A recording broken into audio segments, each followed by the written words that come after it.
Number 10. Mar-Vell. In the alternate universe of Earth 1610, or the Ultimate Universe, Mar-Vell was instead known as Mar-Vell. Now, just like the original, he was a Kree Empire agent placed on Earth, but working with S.H.I.E.L.D. And he had an incredibly cool costume that he could switch in and out of using the power to switch back and forth between Kree and human forms thanks to advanced cybernetics. He shares the same powers with most Captain Marvel versions, including the ability to generate energy blasts and shields, but that awesome Kree battlesuit also lets him generate a total cannon, which is a powerful energy weapon he would use when he helped Earth fight Galactus, which is the way less cool version of Galactus. Unfortunately, he passed away from that fight though. Number 9. Amalgam Universe. Way back in the day, the Fawcett Comics creation of Captain Marvel fell into the ownership of DC after several legal battles in the 1950s, resulting in the character of Shazam. However, after the copyright lapsed, Marvel pounced on it by introducing their own Captain Marvel in 1967, which resulted in Mar-Vell of the Kree. Now, fast forward a little bit, and in a fun little moment during the awesome Amalgam comics that saw the two companies cross over, we got William Mar-Vell, or Billy Mar-Vell, if you prefer. This was basically Billy Batson, Shazam, mixed with Mar-Vell of the Kree, Captain Marvel. This hero is not only cosmically powered, but has powers originating in magic as well. It's truly a powerhouse combo. Unfortunately, we will probably never see it again. Number 8. Gladiator Cap. Thank the Marvel gods for creating Battleworld. This great amalgamated world gave us tons of different alternate characters and cool little side stories, one of which was Planet Hulk. Captain America and Bucky Barnes fought in a war between the realm of Apocalypse and Greenland, which is a realm inhabited by Hulks, but they were captured and forced to fight in the Colosseum alongside Devil Dinosaur on the outskirts of Doomstadt.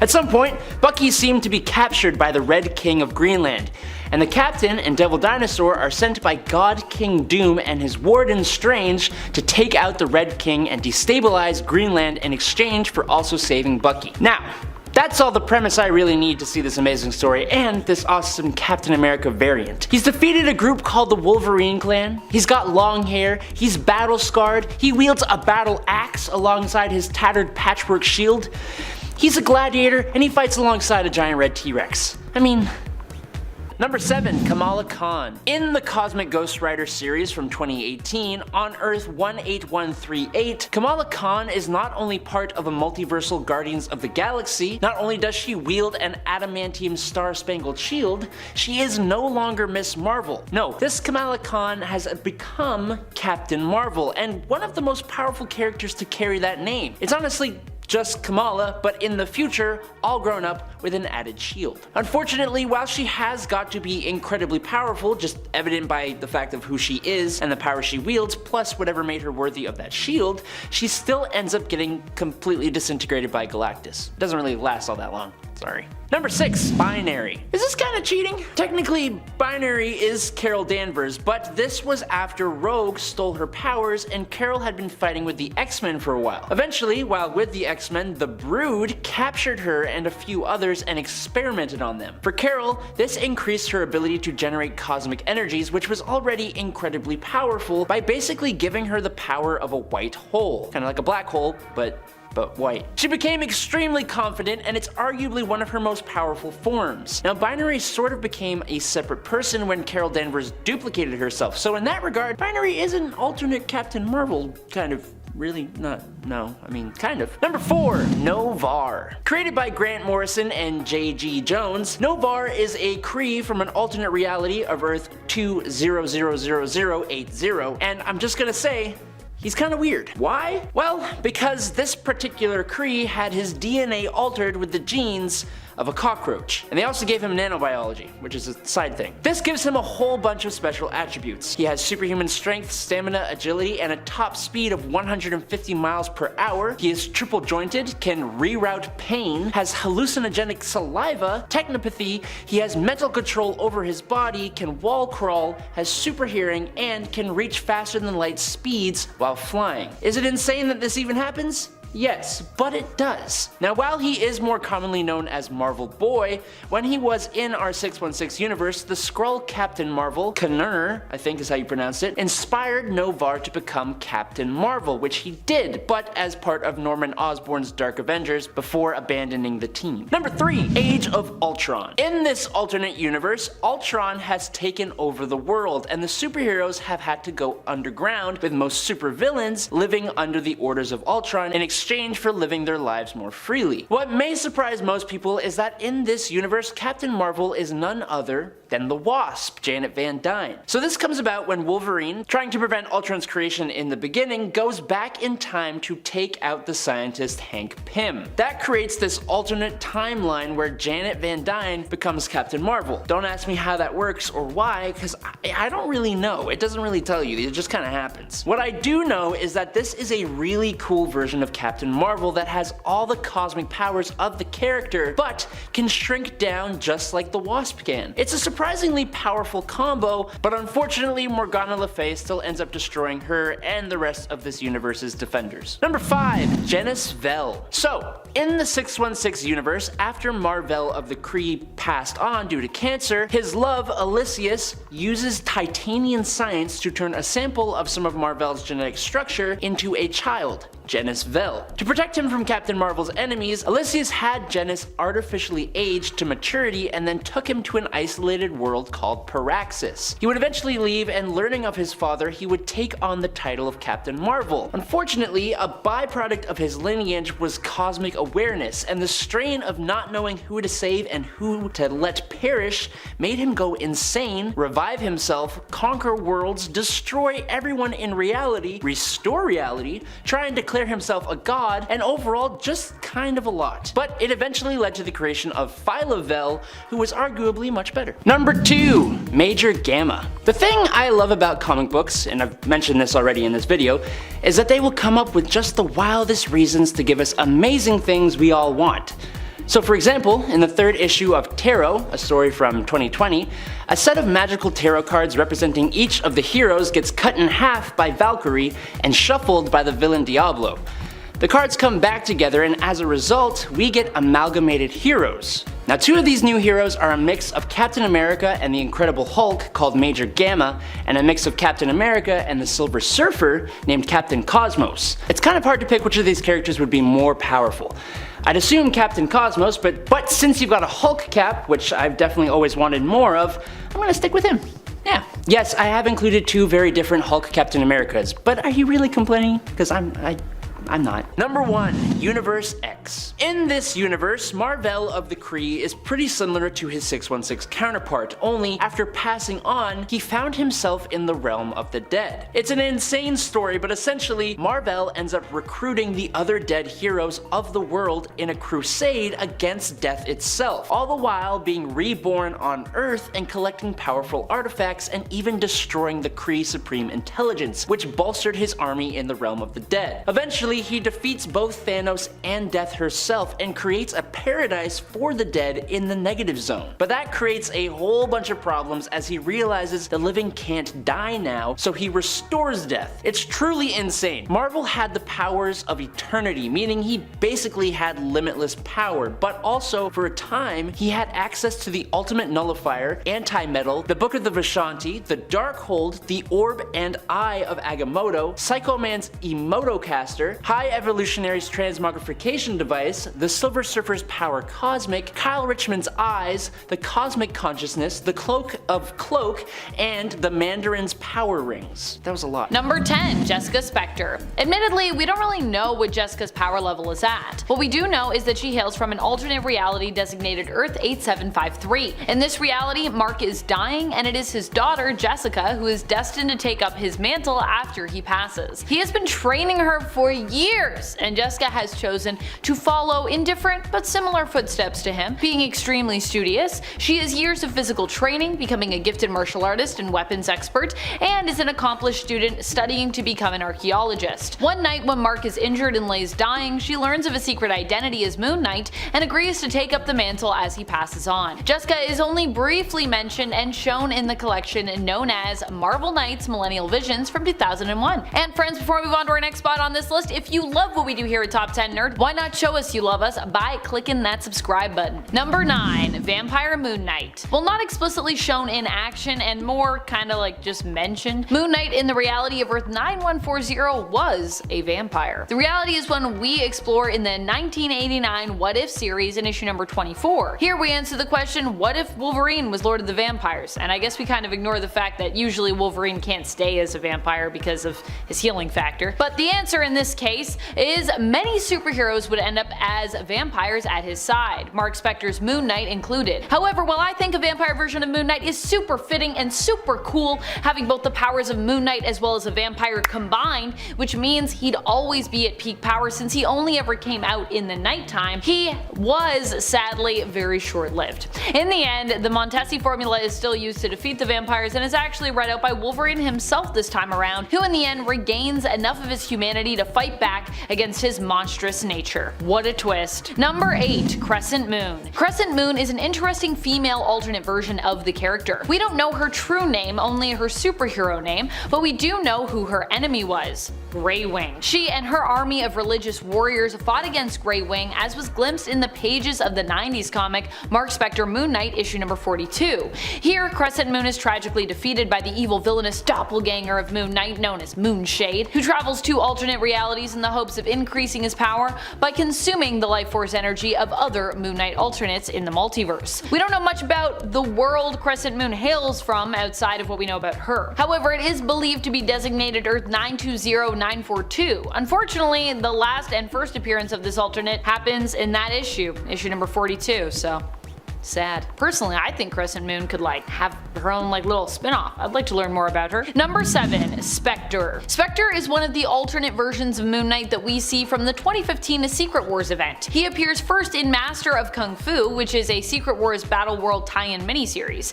Here, he is revealed to be a master martial artist known as the Master of the Faces of the Moon, a school of martial arts from Kunlun. Spectre does not beat Shang-Chi in the Tournament of the 13 Chambers, but he does manage to hold his own considering. Number 6. Zombieverse Moon Knight. Although not initially a zombie version of Moon Knight himself, this version of Moon Knight hails from the reality of Earth 2149, also sometimes referred to as Earth Z, standing of course for zombie. Here, a rogue virus came to Earth and then turned everyone, heroes and villains and of course civilians included, into zombies. Moon Knight seems to get his powers from the moon here, but despite the fact that he is weaker during the day, he is powerful enough to seemingly survive quite late into the Marvel zombie story.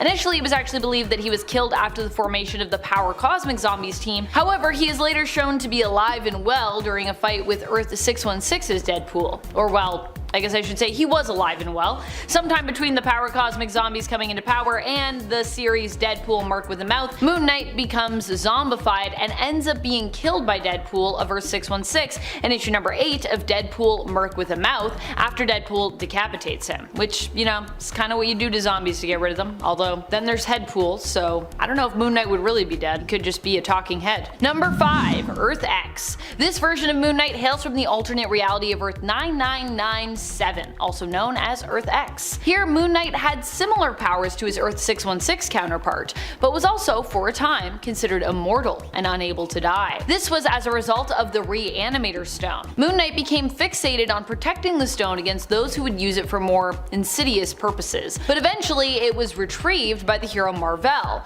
with Moon Knight's permission, and taken to the realm of the dead. This version of Moon Knight was also a bit more scary in terms of his standard fights. Instead of using the preferred traditional weapons that we know Moon Knight for, which themselves in the hands of Mark Spector can be pretty frightening, he preferred to actually fight with guns. Personally, I think that is a preference that makes him even more frightening. I wouldn't want to fight Moon Knight with guns. I know what you're all thinking. Sometimes he fights with guns, Amanda, and yes, but that's not usually what we know him for. Unless we're talking about Earth X, and then that is what we know him for there. Number 4. Earth Legacy. On Earth Legacy, designated as Earth 8545, Moon Knight falls to the same fate as the rest of humanity. Here, the Legacy virus kills many, before Warlock, in an effort to save his soul self-friend, Cypher, merges with his pal. As a result, the Legacy virus actually mutates instead, becoming part Technarch. This doesn't have the desired effect that Warlock had hoped, and instead only makes the virus more infectious and deadly. It spreads to the rest of the population, consuming pretty much all organic life. Moon Knight himself is also infected by this new version of the Legacy virus,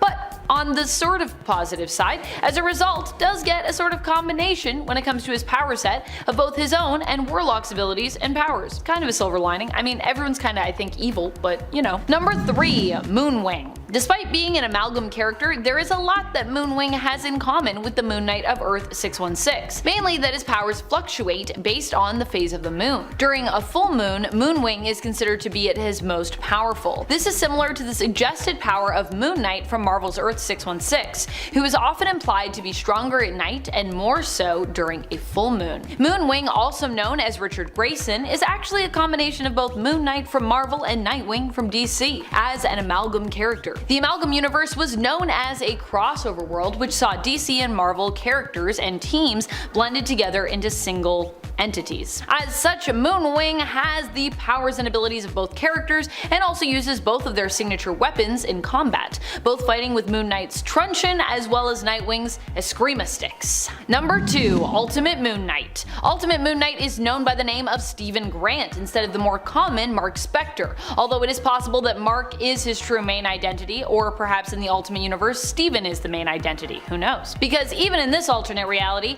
he also has dissociative identity disorder. Grant hails from the universe of Earth 1610, also known as the Ultimate Universe, a comic book world and line made to offer a sort of a bit of a gritty twist on the main continuity of Earth 616, and which aimed at making it easier for new fans to jump into a narrative without having to worry about being bogged down by years of comic book history and continuity. This version of Moon Knight appeared to straight up just have superpowers, although it's not explicitly confirmed, and it's not known if they come from Khonshu or perhaps the moon, as suggested in the main continuity, or perhaps both of those things, because you know, Khonshu is the god of the moon. Among his feats, he appears to be super strong, durable, fast, and also have perhaps some kind of healing factor. In issue number 110 of Ultimate Spider-Man, while under the guise of Ronin, we witness him take a shot to the head point blank and seemingly healed from it enough to stand back up and wander around. I mean, he's holding his head, so obviously he's in some pain, but still, that's healing, I think. This is also after he was laying face down in a river for who knows how long, either like a few minutes or could have been even like a few hours. I don't think there's a time that's mentioned in the panel, so that seems to be doubly dead to me.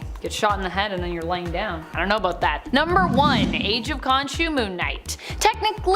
Technically, this Moon Knight is not an alternate, as he hails from Earth 616, but he's honestly too cool for me to not mention, so I kinda gotta talk about him. Although this was a very specific time in Moon Knight's life where he was extremely boosted in terms of his power set, so it's like still main continuity, but we can like call it a niche time. It's not really an alternate though, to be clear, or a variant. This period of Moon Knight's career as a vigilante saw him team up with Khonshu, who is in fact real in this story, to help him defeat Mephisto. In order to do so, Khonshu pits Moon Knight against the Avengers so that he can get enough power for Khonshu to take on Mephisto with. Moon Knight, during Age of Khonshu as such, took all the main powers and artifacts of the Avengers, stealing Thor's hammer, Ghost Rider's car, and even taking the Phoenix Force for himself temporarily. Number 10. House of M. Okay, so this alternate reality version of Natasha Romanoff isn't exactly more powerful than her regular self, but she's the leader of the Soviet super soldiers, defending the island of Genosha against Magneto and his mutant uprising. Now she doesn't really show up for very long, not very long at all actually, but seeing this Black Widow leading a team consisting of the biggest Russian superheroes including Crimson Dynamo,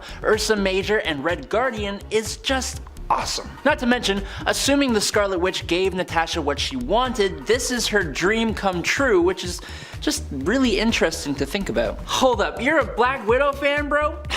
Name 3 of her best comics in the comments below right now, bro.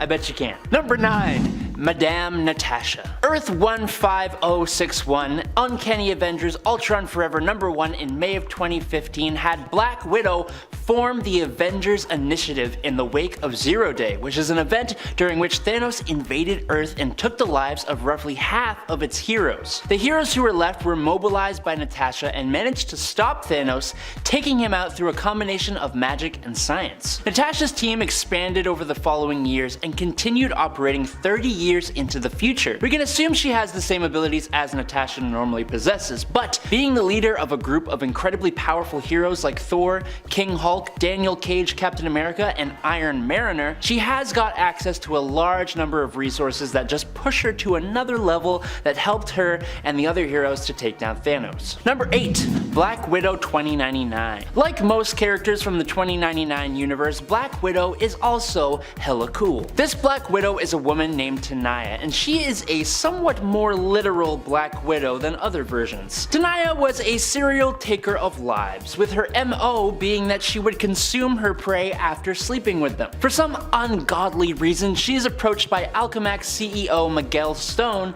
to become a member of their Avengers. She carries around 2 stingers and fangs as her main tools of the trade, and her costume also features a mask with numerous red eyes, like the actual Black Widow spider. I said she's awesome, but she is still very scary and a very interesting version of this character. Number 7. Ava Orlova. Ava Orlova, who first appeared in Mockingbird Shield 50th Anniversary number 1 in September of 2015, is the Red Widow in Marvel Comics. While not exactly an alternate version of Natasha, she is close yet different enough for me to feel like it's worth mentioning her. Natasha rescued Ava from the Russian mob as a child, and she now refers to her as her little sister, though there is no actual family connection, and despite the fact that Natasha never actually came back for her and kind of left her abandoned. Ava is a much more aggressive widow than Natasha is, rarely showing any of the discipline of the older spy, and using an advanced system of electrical powers which she channels through her weapons. I think she's really cool, but we haven't really seen too much of her yet, and hopefully that changes. Number 6. The Red Cat. In the symbiote Spider-Man alien reality story, we get a reality where things transpired quite a bit differently. With Kraven the Hunter dressing like Jungle Jim, Hobgoblin is the Sorcerer Supreme, and rather than become a super spy, Natasha Romanoff became a jewel thief known as the Red Cat. Yes, like instead of Black Cat. She shares a romance with Spider-Man and seemingly has all Black Cat's abilities as well. The story itself focuses on Spider-Man and explores the Secret Wars era of Marvel Comics from 1985 when Peter Parker first got his black suit. But the Red Cat is absolutely a highlight of that story. Number 5. Earth 666. First appearing in Secret Avengers number 33 in October 2012, this Black Widow is a member of the Supernatural Avengers of Earth 666. Her exact supernatural status is unknown, but it was confirmed that all residents of that reality are either dead or undead in some way. And Natasha specifically, well, she appears to be part human and part actual real spider. I'm assuming it's a Black Widow, but ultimately she's a humanoid spider and presumably has all the benefits that come with that, including fangs, multiple eyes, a monstrous pair of hands and feet, and for that reason she winds up here as at least more powerful than a regular Black Widow. The hero, not the arachnid. Number 4. Spider-Woman. The Ultimate Universe is not exactly the greatest. It has its moments, but it's definitely a little divisive. One thing I think most people enjoy about it would be the version of Spider-Woman. Actually, most of Spider-Man related things are well liked in this universe, but we ain't talking about him. On Earth 1610, Jessica Drew is a clone of Peter Parker who becomes Spider-Woman, but after the original Black Widow in the Ultimate Universe, who was utterly horrible and rather evil, and the second Black Widow, Monica Change, Jessica became the third iteration of the character on 1610 with her Spider-Woman powers. Jessica as Black Widow forms the all-new Ultimates and begins living with her teammate and friend, Kitty Pryde. Number 3.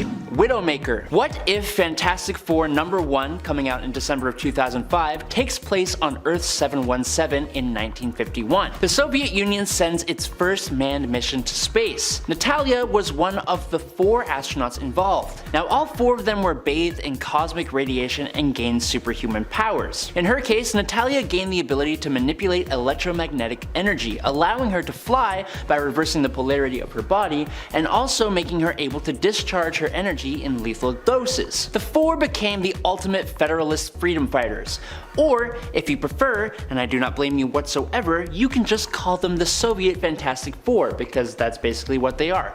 I'll accept that. With the US and what becomes Russia disputing over control of Cuba, the freedom fighters were tasked with facing facing the Avengers. Thankfully, Rudy and Richards chose to abort the mission when a teammate got wounded. The same Richards confronted his superiors in the KGB, and tired of his heroic talk-backy ways, the leaders ordered Natalia to terminate Richards. But she instead chose to take them down. Following the incident, the super agents took control of the Union and pursued the ideas of freedom and equality. Number 2. Clairvoyant. Clairvoyant is actually the first Black Widow. Claire first appeared back in the Golden Age of comics in Mystic Comics number 4 in 1940. During World War II, many superheroes were drafted into the military, specifically in order to boost support in the United States. The real military hired Timely Comics, who would go on to become Marvel Comics, to create comic book heroes as propaganda to gain support in the war, and the Black Widow was one of many heroes. But clearly,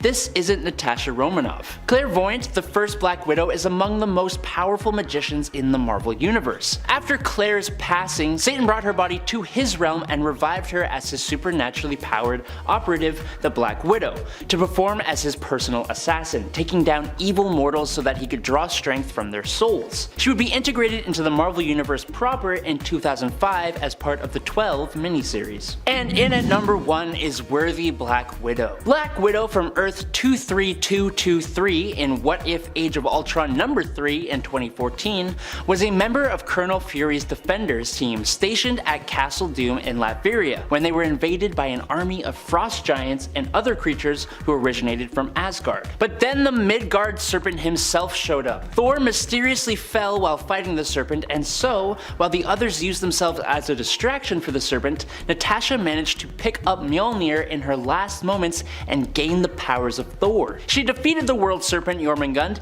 and all the other forces of Asgard, seeming to pass on in the battle. But Natasha was revealed to be alive when her planet was next invaded by Ultron 1320 from a parallel world. The alternate reality heroes fought Ultron and then ended up forming the Avengers Infinity. At number 10 we have Kingpin. Now I know Kingpin is actually Daredevil's enemy in the comics, but in Spider-Gwen's reality the moniker is actually held by Matt Murdock himself. And considering Kingpin has always been extremely powerful on his own, an amalgam of the two characters creates something pretty impressive as well. With the same training and heightened senses as Daredevil, he's got everything that the character has always had, but he's also got the power of the criminal organization, the Hand, under his thumb. In this reality as well, Kingpin gains access to the multiverse, giving him the power to travel between realities at will, which adds quite a boost to his power set. So yes, Kingpin from Earth 65 at number 10. Before I go on, see if you can guess the rest of this list in the comments. Try and comment at least one variant that you think I'll mention later,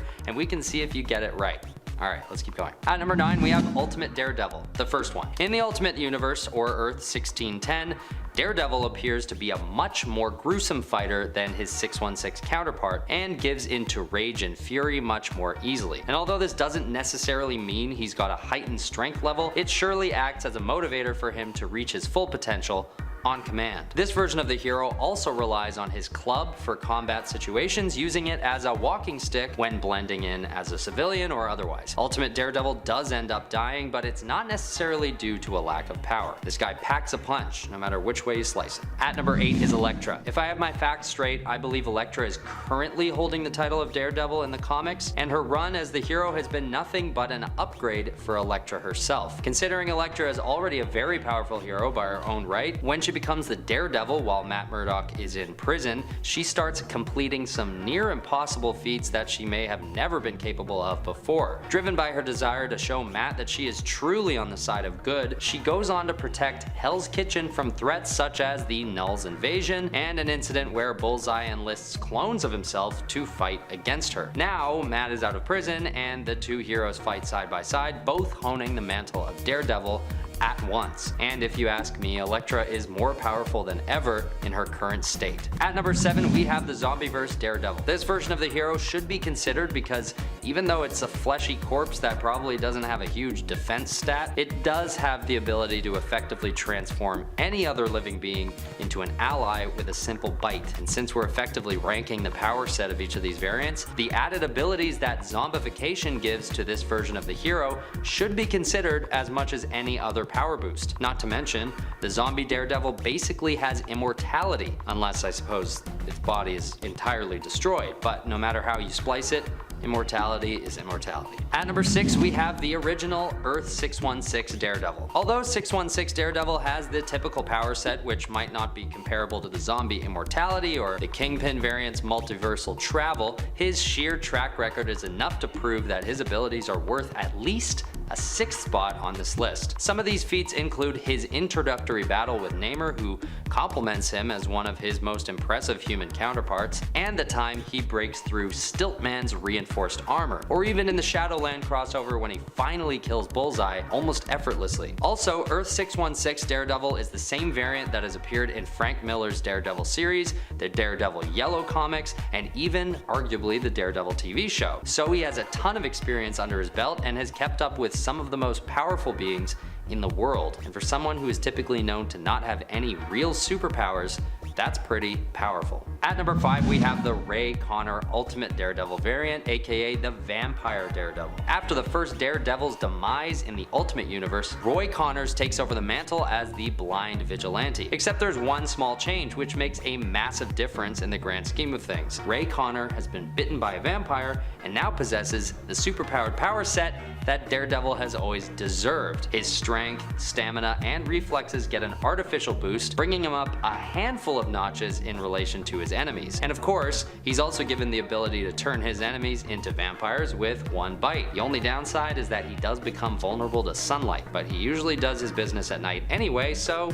it's not such a bad downside overall. At number 4 is Dare the Terminator from the Marvel DC crossover. This version of the hero gets a higher spot on the list because she harnesses the powers of both Deathstroke and Daredevil all at once. And moreover, since the crossover gives this character a new origin story about how she gets the Daredevil powers, she gets even more powerful than Matt Murdock. And this is because the Daredevil abilities are acquired through scientific genetic experimentation instead of by a freak accident. So with Deathstroke's powers and even augmented versions of Daredevil's abilities, we get a much more powerful iteration of the hero, who isn't quite a hero anymore either. Her evil instincts persist, and she often uses severe means to defeat her enemies, taking out Enigma Fisk with little effort and no mercy either. At number 2, we have Daredevil 2099. Now we're getting into a territory where these variants have upgrades that make them objectively more powerful than the original mortal Daredevil. On Earth 2992, the 2099 universe brings us a brand new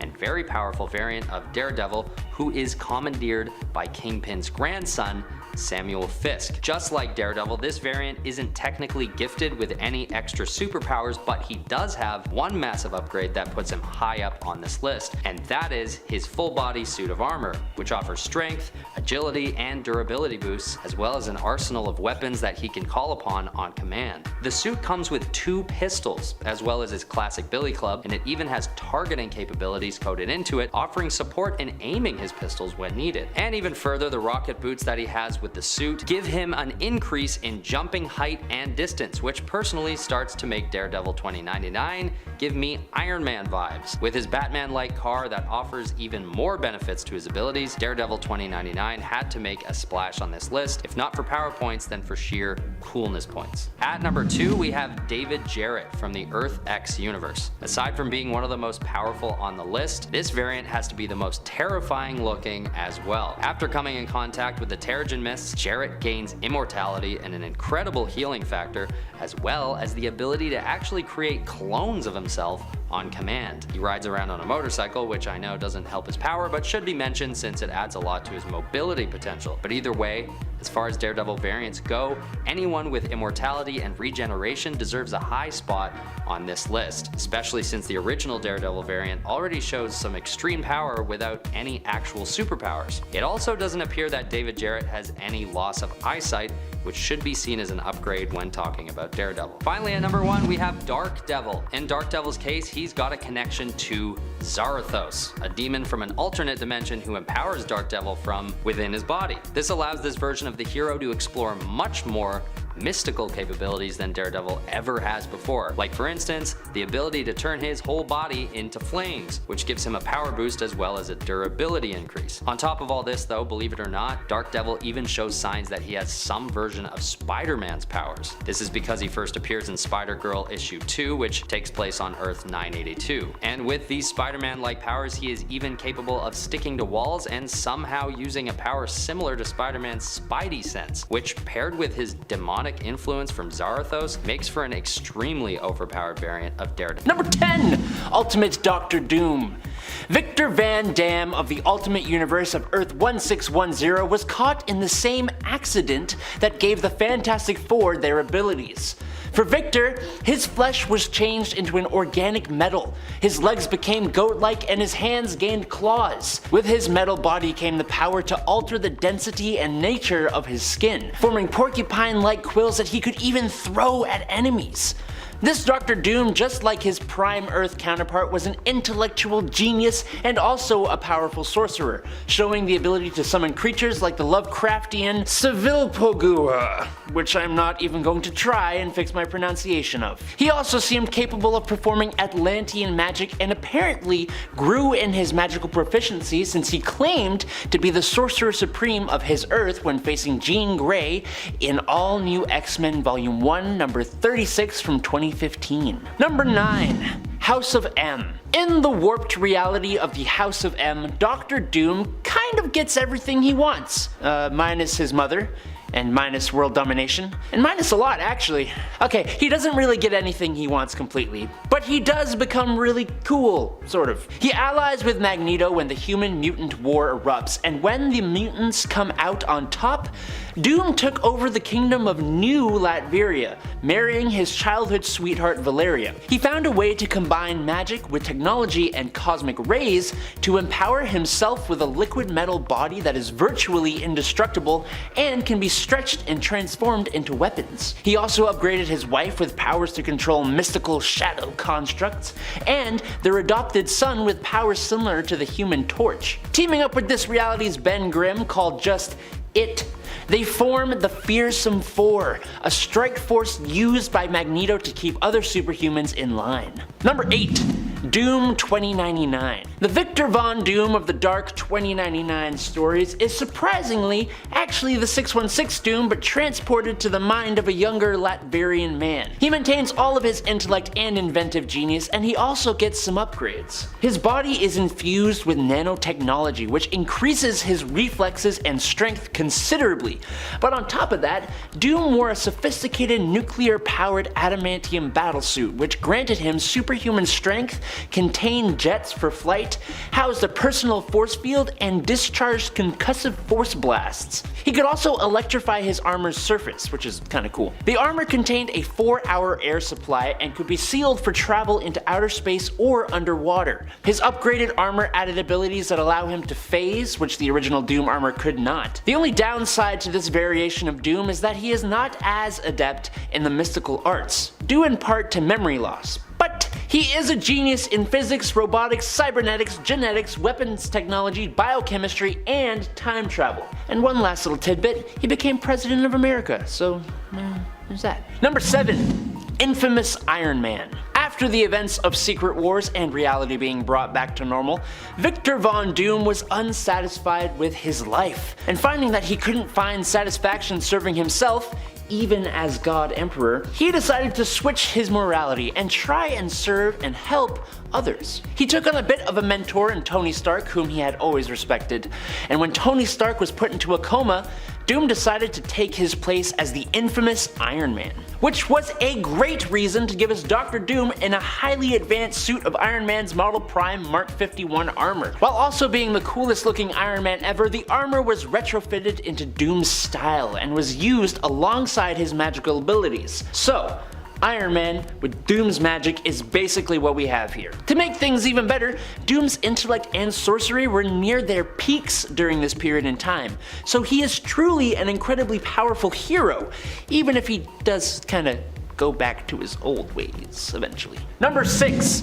Sorcerer Supreme. On Earth 938, the setting of the 1989 What If issue 52, when Doom failed to rescue his mother's soul from Mephisto, he sought out the Ancient One to learn and train in the mystic arts and be able to finally save her. Now, during the time of his training, he becomes extremely powerful, reaching a level of mystical magical power that made him worthy of being Sorcerer Supreme, while also still being a technological genius and master schemer. He, alongside the Ancient One, freed his mother from Mephisto at the cost of the Ancient One's life. When Mordo tried to take out Doom, Doom implanted a microscopic device inside Mordo's head that would detonate if Mordo ever crossed him again. When Stephen Strange came to seek help from the Ancient One for his damaged hands, Doom just cut them off and replaced them with robotic ones. And he eventually banished the Dread Dormammu from Earth after he invaded. That last feat did fatally wound the new Sorcerer Supreme though, but using his Doombots, he kidnapped Dr. Stephen Strange and used his own personality and memory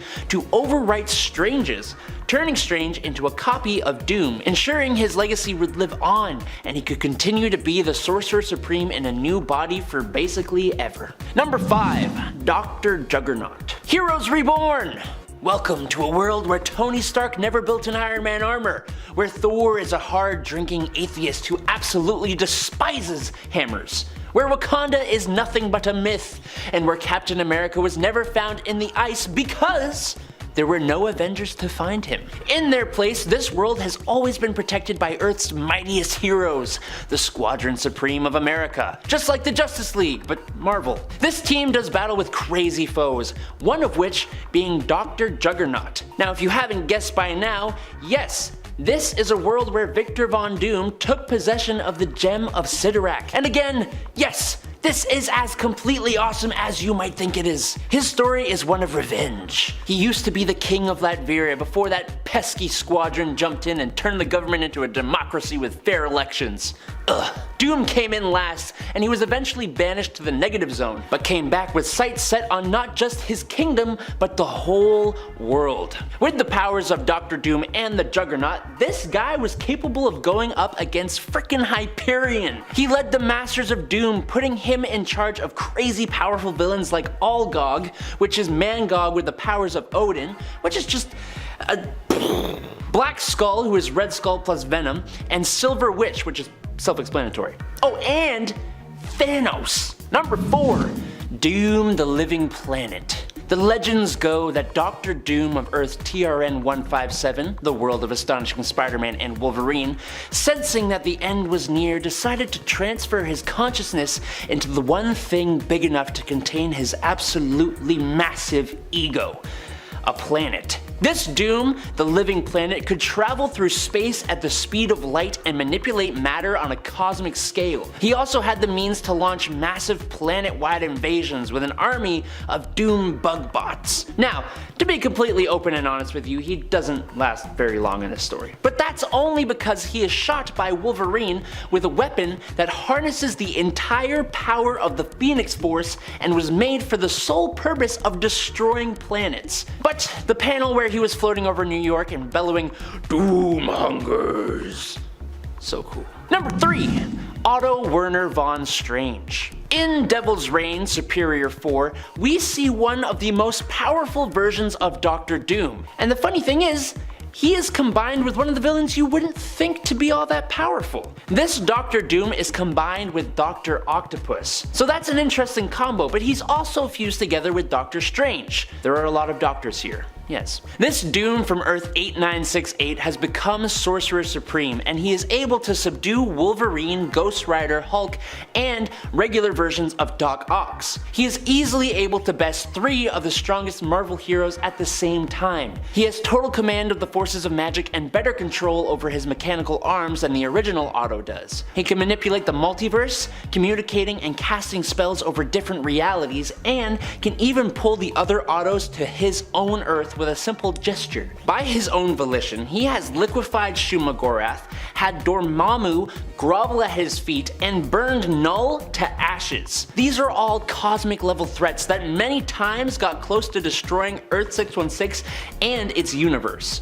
Number 2. End of Time Doom. Earth 14412 is home to a Doctor Doom who is more than just a Sorcerer Supreme. He is the Fist of Iron, the Starbrand Supreme, the Master of Mystic Vengeance. He is the End of Time Doom. He has powered himself up with the Starbrand, Iron Fist, the Eye of Agamotto and Cloak of Levitation, and a Spirit of Vengeance. In this reality, King Loki had destroyed all of humanity, with Doom being one of the few survivors. King Thor and his 3 daughters, the Goddesses of Thunder, restored life to the earth, and Doom came to conquer it. Naturally. He completely stomped the 3 granddaughters of old King Thor, who themselves were powerful enough to destroy Omnipotence City. And he was only stopped when old King Thor, who wielded the Odin Force, or more specifically the Thor Force, was also empowered by the Phoenix Force. Also, this Doom looked incredibly cool, but he was still not as powerful as the number 1 spot. Number 1. God Emperor Doom. During the events of the incursions that would lead to the most recent Secret Wars event, Victor Von Doom, with the help of Molecule Man, gains the powers of all the Beyonders, a race of beings from beyond the multiverse responsible for basically everything there is, and powerful enough to destroy Marvel's various cosmic entities, so that he could forge the remnants of the multiverse together into Battleworld and rule it as God Emperor Doom. While empowered by Molecule Man, God Emperor Doom had the powers of reality warping, matter manipulation, energy manipulation, plus all the super enhancements and his former powers. But just listing his powers isn't going to suffice. It's his feats that truly prove his power. Other than forming Battleworld or Earth 15513, God Emperor Doom has turned Johnny Storm into the son of Battleworld. He has created a new and improved Eye of Agamotto for Doctor Strange, he's completely disintegrated Doctor Strange, ripped Thanos' spine from his body and turned him to ash, de-lifed the Phoenix Force Cyclops, defeated Black Panther, who was wielding the Infinity Gauntlet, created the hammers of his Thor core, and even gave the Thors their power. God Emperor Doom was the 3rd most powerful being in the entire Marvel multiverse, only being surpassed by Molecule Man and the one above all. Number 10. X-Men 1602. You know I gotta talk about this Neil Gaiman and Marvel collaboration yet again. One of the central conflicts within Marvel's 1602 story is the subject of Witchbreed, in other words, mutants. This story takes the adversity that the regular X-Men face in modern times and amplifies it to about 10, having the mutants be the main victims of this timeline's Spanish Inquisition. Mutants are hunted down and treated in the most horrible medieval ways. Standing against this horrible treatment were a version of the X-Men led by Carlos Javier, or this Earth's King Charles I, who refers to them as Mutantur, or Changing Ones. The team was made up of Warner, aka the Angel, Henry Hal McCoy, Brother Petros and Sister Wanda, Scotius Summerisle, Roberto Trefusis, and the wee apprentice John Grey. Now, this may be a basic team of X-Men, but all of these characters are very powerful in their own right, and in an Elizabethan world that can barely even comprehend them, with limited technology to even oppose them, they're even more powerful in retrospective. Number 9. Giant Size Little, or Earth 71912. Formerly known editorially as the X-Babies, the X-Men of Earth 71912 are an alternate multiversal version of the X-Men as created by Scotty Young and Guri Hiro. Young's take on the Marvel Universe generally sees famous teams reinvented as little kids, like in his original take on Avengers vs. X-Men, where baby teams of Avengers and X-Men fight one another over a teddy bear named Bucky Bear. While they were once babies, this X-Men team has seemingly grown up a little bit at least, appearing as young children now. We also see this version of the X-Men and various mutant heroes and villains appearing in the Infinity comic written by Scotty Young, Giant Size Little Marvels, with art by Dax Gordine.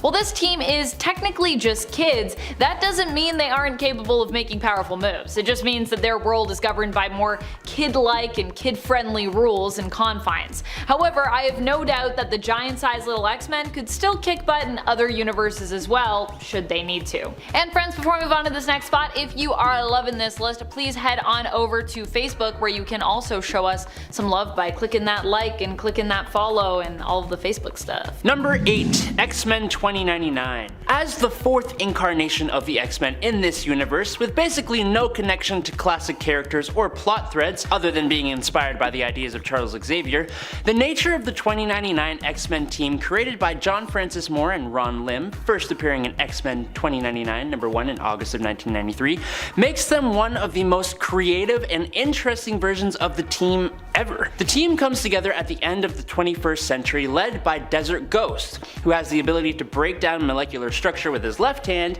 and heal even lost limbs with his right hand. He had a vision for a new future for mutant kind, and his team is made up of completely new characters like Cerebra, who has the abilities of Cerebro basically, and the ability to manipulate a person's nervous system, or Skullfire, who had ambient energy particle absorption. All the members of this X-Men team have unique powers to take on the grim corporate rule future of this timeline. Number 7. Marauders. Marauders has to be one of my favorite X teams we've had in a long time.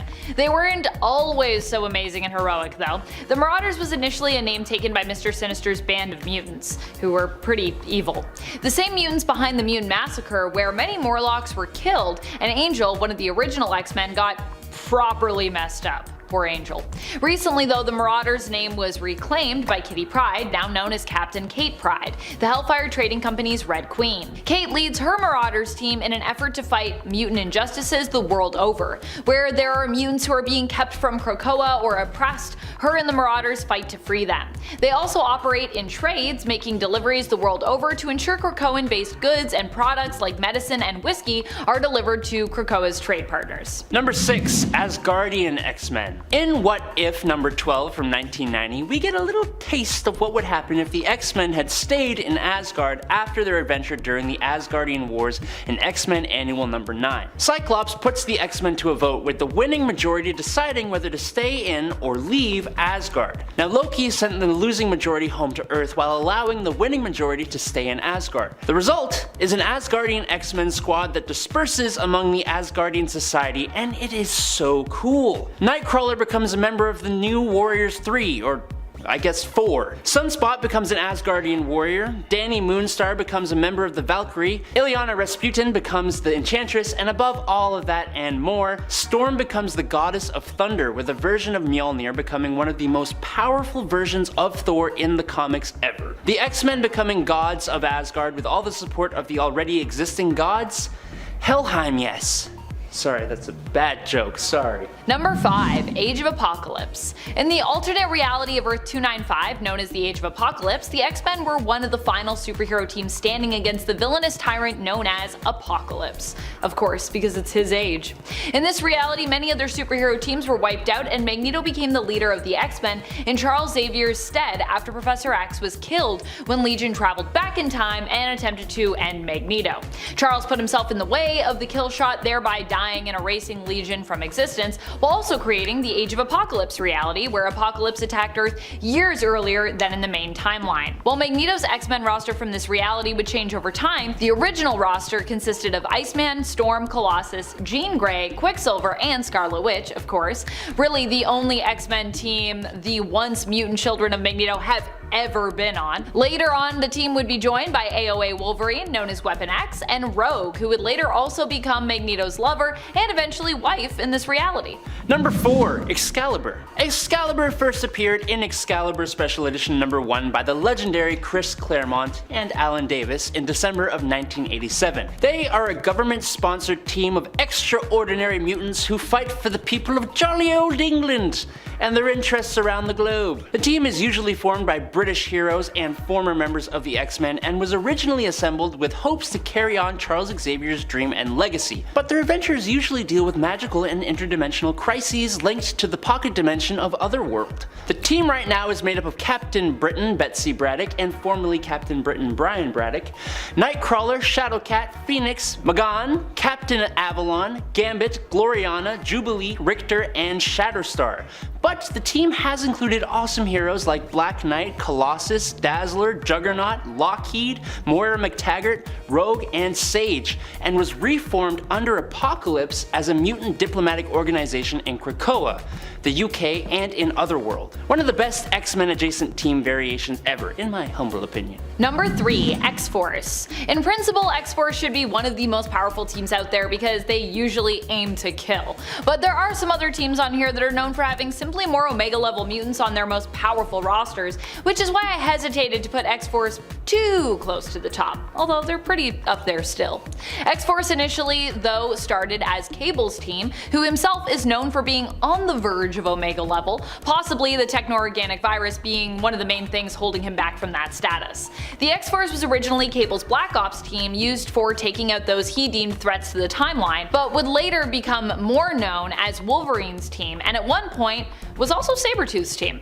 Currently in the comics, X-Force is actually more thought of as Beast, aka Hank McCoy's team, although Wolverine is still a major player on it.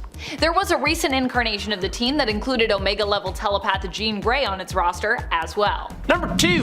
Multiversal X-Men. Gonna be honest here, this one's a little wacky. As an example, at one point the Kurt Wagoner on the team used a collection of hundreds of disembodied Professor Xavier heads to search the multiverse for a habitable planet for the population of Earth 12245. And then he teleported them all to that new world. That alone puts the team high on the list, but the other members just bring the team comfortably to the number 2 spot. A Wolverine that was Governor General of Dominion of Canada, who was in a romantic heroic duo with the demigod Hercules, who gave Wolverine adamantine bones, and who was also on the team. Emmeline Frost Summers, who was granted the immortality of a goddess. Catherine Pride, who goes by Shadow and is as equally powered as her 616 self. A genius disembodied head of Xavier, that's by itself. Corporal Scott Summers, who fought in and ended the American Civil War in 2 weeks, having dispatched about 6,000 Confederate soldiers, and regular old Dazzler. They came together thanks to the villain Savior, but fought against 10 evil Xaviers, including a Witch King and Cthulhu Xavier, that were trying to destroy reality. Number 1. The Five. The Five have to be one of the most powerful mutant teams to have ever existed at this point in the main continuity, or if not, they would still have to be pretty high up there, I'd think.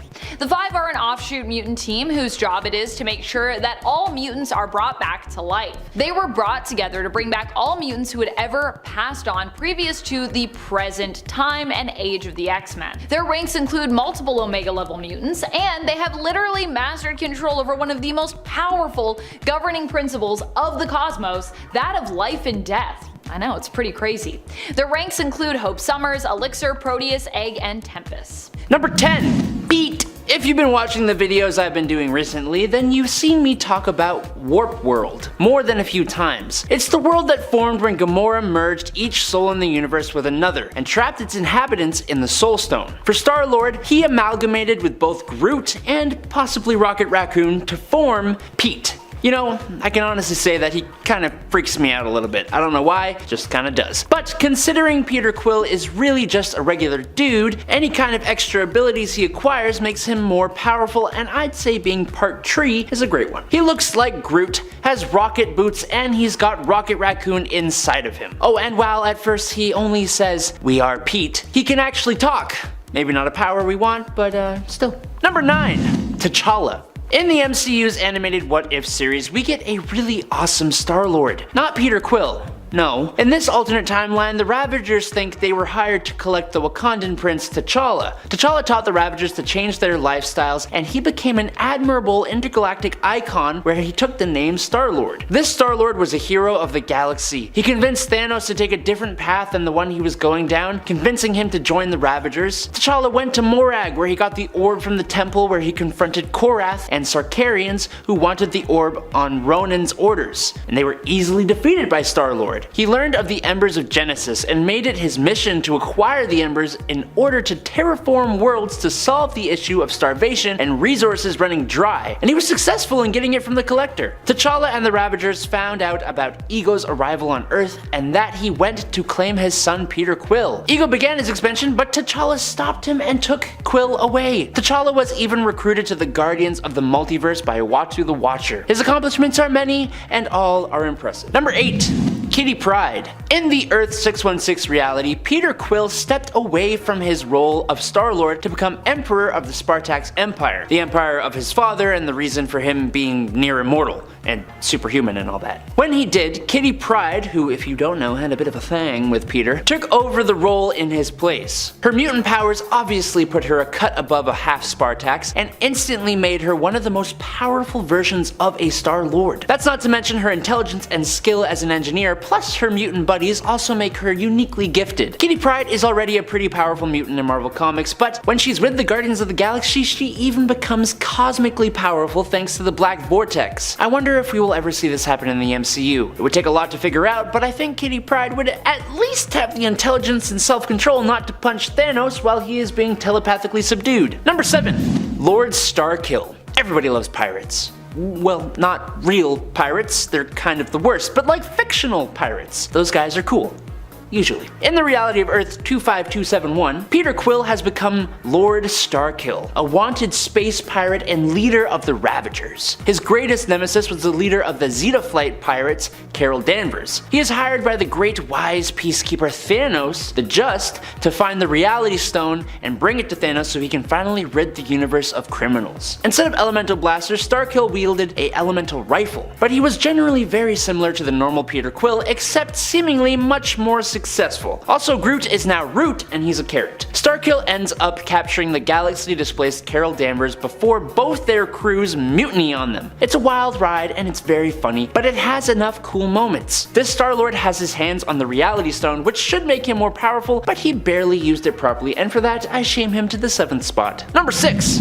Old Man Quill. In the world of Old Man Logan, all the supervillains teamed up and took out huge groups of heroes, leaving America as a wasteland. But before that ever happened, Peter Quill left Earth and his Guardians of the Galaxy to take over his father's place as Emperor of Spartax, ruling for many years. So that's 1 point for power. Except, eventually his people were kind of destroyed. Also, the Guardians of the Galaxy passed away too, with Peter unable to save them. So yeah, he has some faults, but it's his shame that drives him to come back to Earth and try to do things right. What is kind of interesting is that he imagines the Guardians all alive in his head, and it actually allows him to be quite capable. He imagines Gamora, Drax, and Rocket all doing things that in reality was actually just him, including hacking a drone to free Fin Fang Foom in a coliseum, defeating Pulsar, and the Madrox gang. In the climax of the story, the Universal Church of Truth, the ones who helped destroy his planet and the Guardians of the Galaxy, come to find him on Earth, and he dons the Hulkbuster armor to take them on. He defeats Astra, Fang, Manta, Gladiator, Titan, Warbird, and Warstar all by himself with the Hulkbuster. So yeah, he is more than capable. Number 5. Nova. Star-Lord as a Nova kinda just makes sense. I mean, also not at all because it's Star-Lord. But he is definitely more of a hero than not. Okay, so Infinity Gauntlet was a 2015 story set in one of the realms of Battleworld. The story follows the family of a Nova who deputizes them, creating a family of Novas, including their dog. This family of Novas are collecting the Infinity Stones to try and hold back the annihilation wave that was unleashed by their ally, Thanos. Although they don't know that. Okay. But we're here for Star-Lord, I hear you say. Well, this Star-Lord and his partner Gamora are thieves, and they come into contact with the Space Stone, and they sell it to the Bakian Nova family in exchange for 3 Nova stars. Star-Lord and Gamora end up allying themselves with the Bakian clan as well. Now, you fast forward to the climax of the story, and Thanos has betrayed the Novas, obviously, and has unleashed a behemoth bug. Star-Lord, Gamora, and the newly discovered Groot take on this behemoth, using the 3 Nova stars to give them a significant power boost to do so. They definitely did not survive the behemoth as it released a massive energy blast, but for a short while, Peter Quill had the power of a Nova. And that's good. Number 4. Major Victory. In the 100th anniversary special, Guardians of the Galaxy, Peter Quill has faked his death, and Gamora took over his place as Star-Lord. She isn't who this point is about, but because I like you all so much, I'll give you 2 Star-Lords in one. While Gamora is Star-Lord and killing it, meanwhile Quill, in order to gain the trust of Silver Galactus, had impersonated Major Victory and took his place among the Heralds of Galactus, seemingly with all the power that comes with. He fought against his former teammates on the side of Silver Galactus, fooling literally everyone into thinking he genuinely was the Herald until Galactus had fully plugged himself into nowhere, which allowed Quill to finally disable Silver Galactus and unmask himself, showing everyone he was actually Quill. What a guy. Number 3. Classic Star-Lord. Not everyone may know this, but when Star-Lord first appeared in comics, he was not what you may expect. For starters, his backstory was pretty different. He was still half alien, half Spartan to be exact, but after his mother was killed by aliens, it prompted Quill to run away and eventually become a NASA astronaut, successfully this time, which led to him being offered the role of Star-Lord, an intergalactic police officer while aboard the International Space Station. The one who offered Quill this role, the alien entity called the Master of the Sun, bestowed abilities upon Star-Lord that included faster-than-light flight, self-sustenance, a personal energy force field, telepathic resistance, and an instinctive understanding of alien machinery without even having to make contact with it. His suit augmented his strength and durability and gave him the ability to travel through space, but he also had a sentient spaceship that he can telepathically link with, just in case. All of that alongside the peak human attributes he has thanks to being half Spartan. Number 2. Realm Marvel Star-Lord. The Star-Lord of Earth 9997 would be one of the superhumans who would become a member of a group formed by the now deceased Mar-Vell of the Kree called the Realm Marvel, alongside Richard Rider and Carol Danvers. Now the Star-Lord we all know from the MCU and the Guardians of the Galaxy comics isn't on par with these two. But the classic Peter, if you were paying attention literally like a minute ago, he is much closer to that level of power. And judging from his outfit and look, that is the Star-Lord who is chosen as a member of the Realm Marvel. The members of this Realm Marvel traveled into the negative zone and cast their souls into the realm of the dead, but they did it in a way that their souls were not in forfeit, allowing them to help Mar-Vell in gathering souls of past heroes and villains to join the ranks of Mar-Vell's army of the dead. Number 1. Master of the Sun. One of, if not the most powerful variants of Star-Lord, is the one where he becomes one of the most powerful cosmic beings in the Marvel Universe. For a really short time, Star-Lord became the Master of the Sun, the guy that gave classic Star-Lord his powers. As the Master of the Sun, Peter had the power of cosmic awareness and the ability to manipulate matter and energy. If you know anything about power hierarchy in Marvel Comics, you know that's an insane level of power to wield. He could channel cosmic energy through his element gun, making the weapon insanely powerful. He was also immune to telepathic influence or perception while in this form, making him imperceptible to mind readers. Truly the most powerful Star-Lord variation. There you have it, nerds! Alright, number 10 is the Captain America of 3099. Although this version of Captain America is not native to any comic books, he is still probably one of the sweetest looking Captain Americas we have ever seen. He is James Rogers, presumably an ancestor of Steve Rogers, and he wields a shield that seems to be made of pure energy that can do multiple different things. It's seen to be able to be thrown, and can even turn into a much larger shield that even creates a force field bubble around James. It seems to also be able to duplicate and become multiple shields, giving James protection while other shields are bouncing around enemies. The story reason for his existence is that in a fight between an Ultron under the control of Red Skull and Captain America, Iron Man, and Black Widow, a portal to an alternate dimension opened up, and the alternate 3099 versions of those heroes came through and fought the main ones.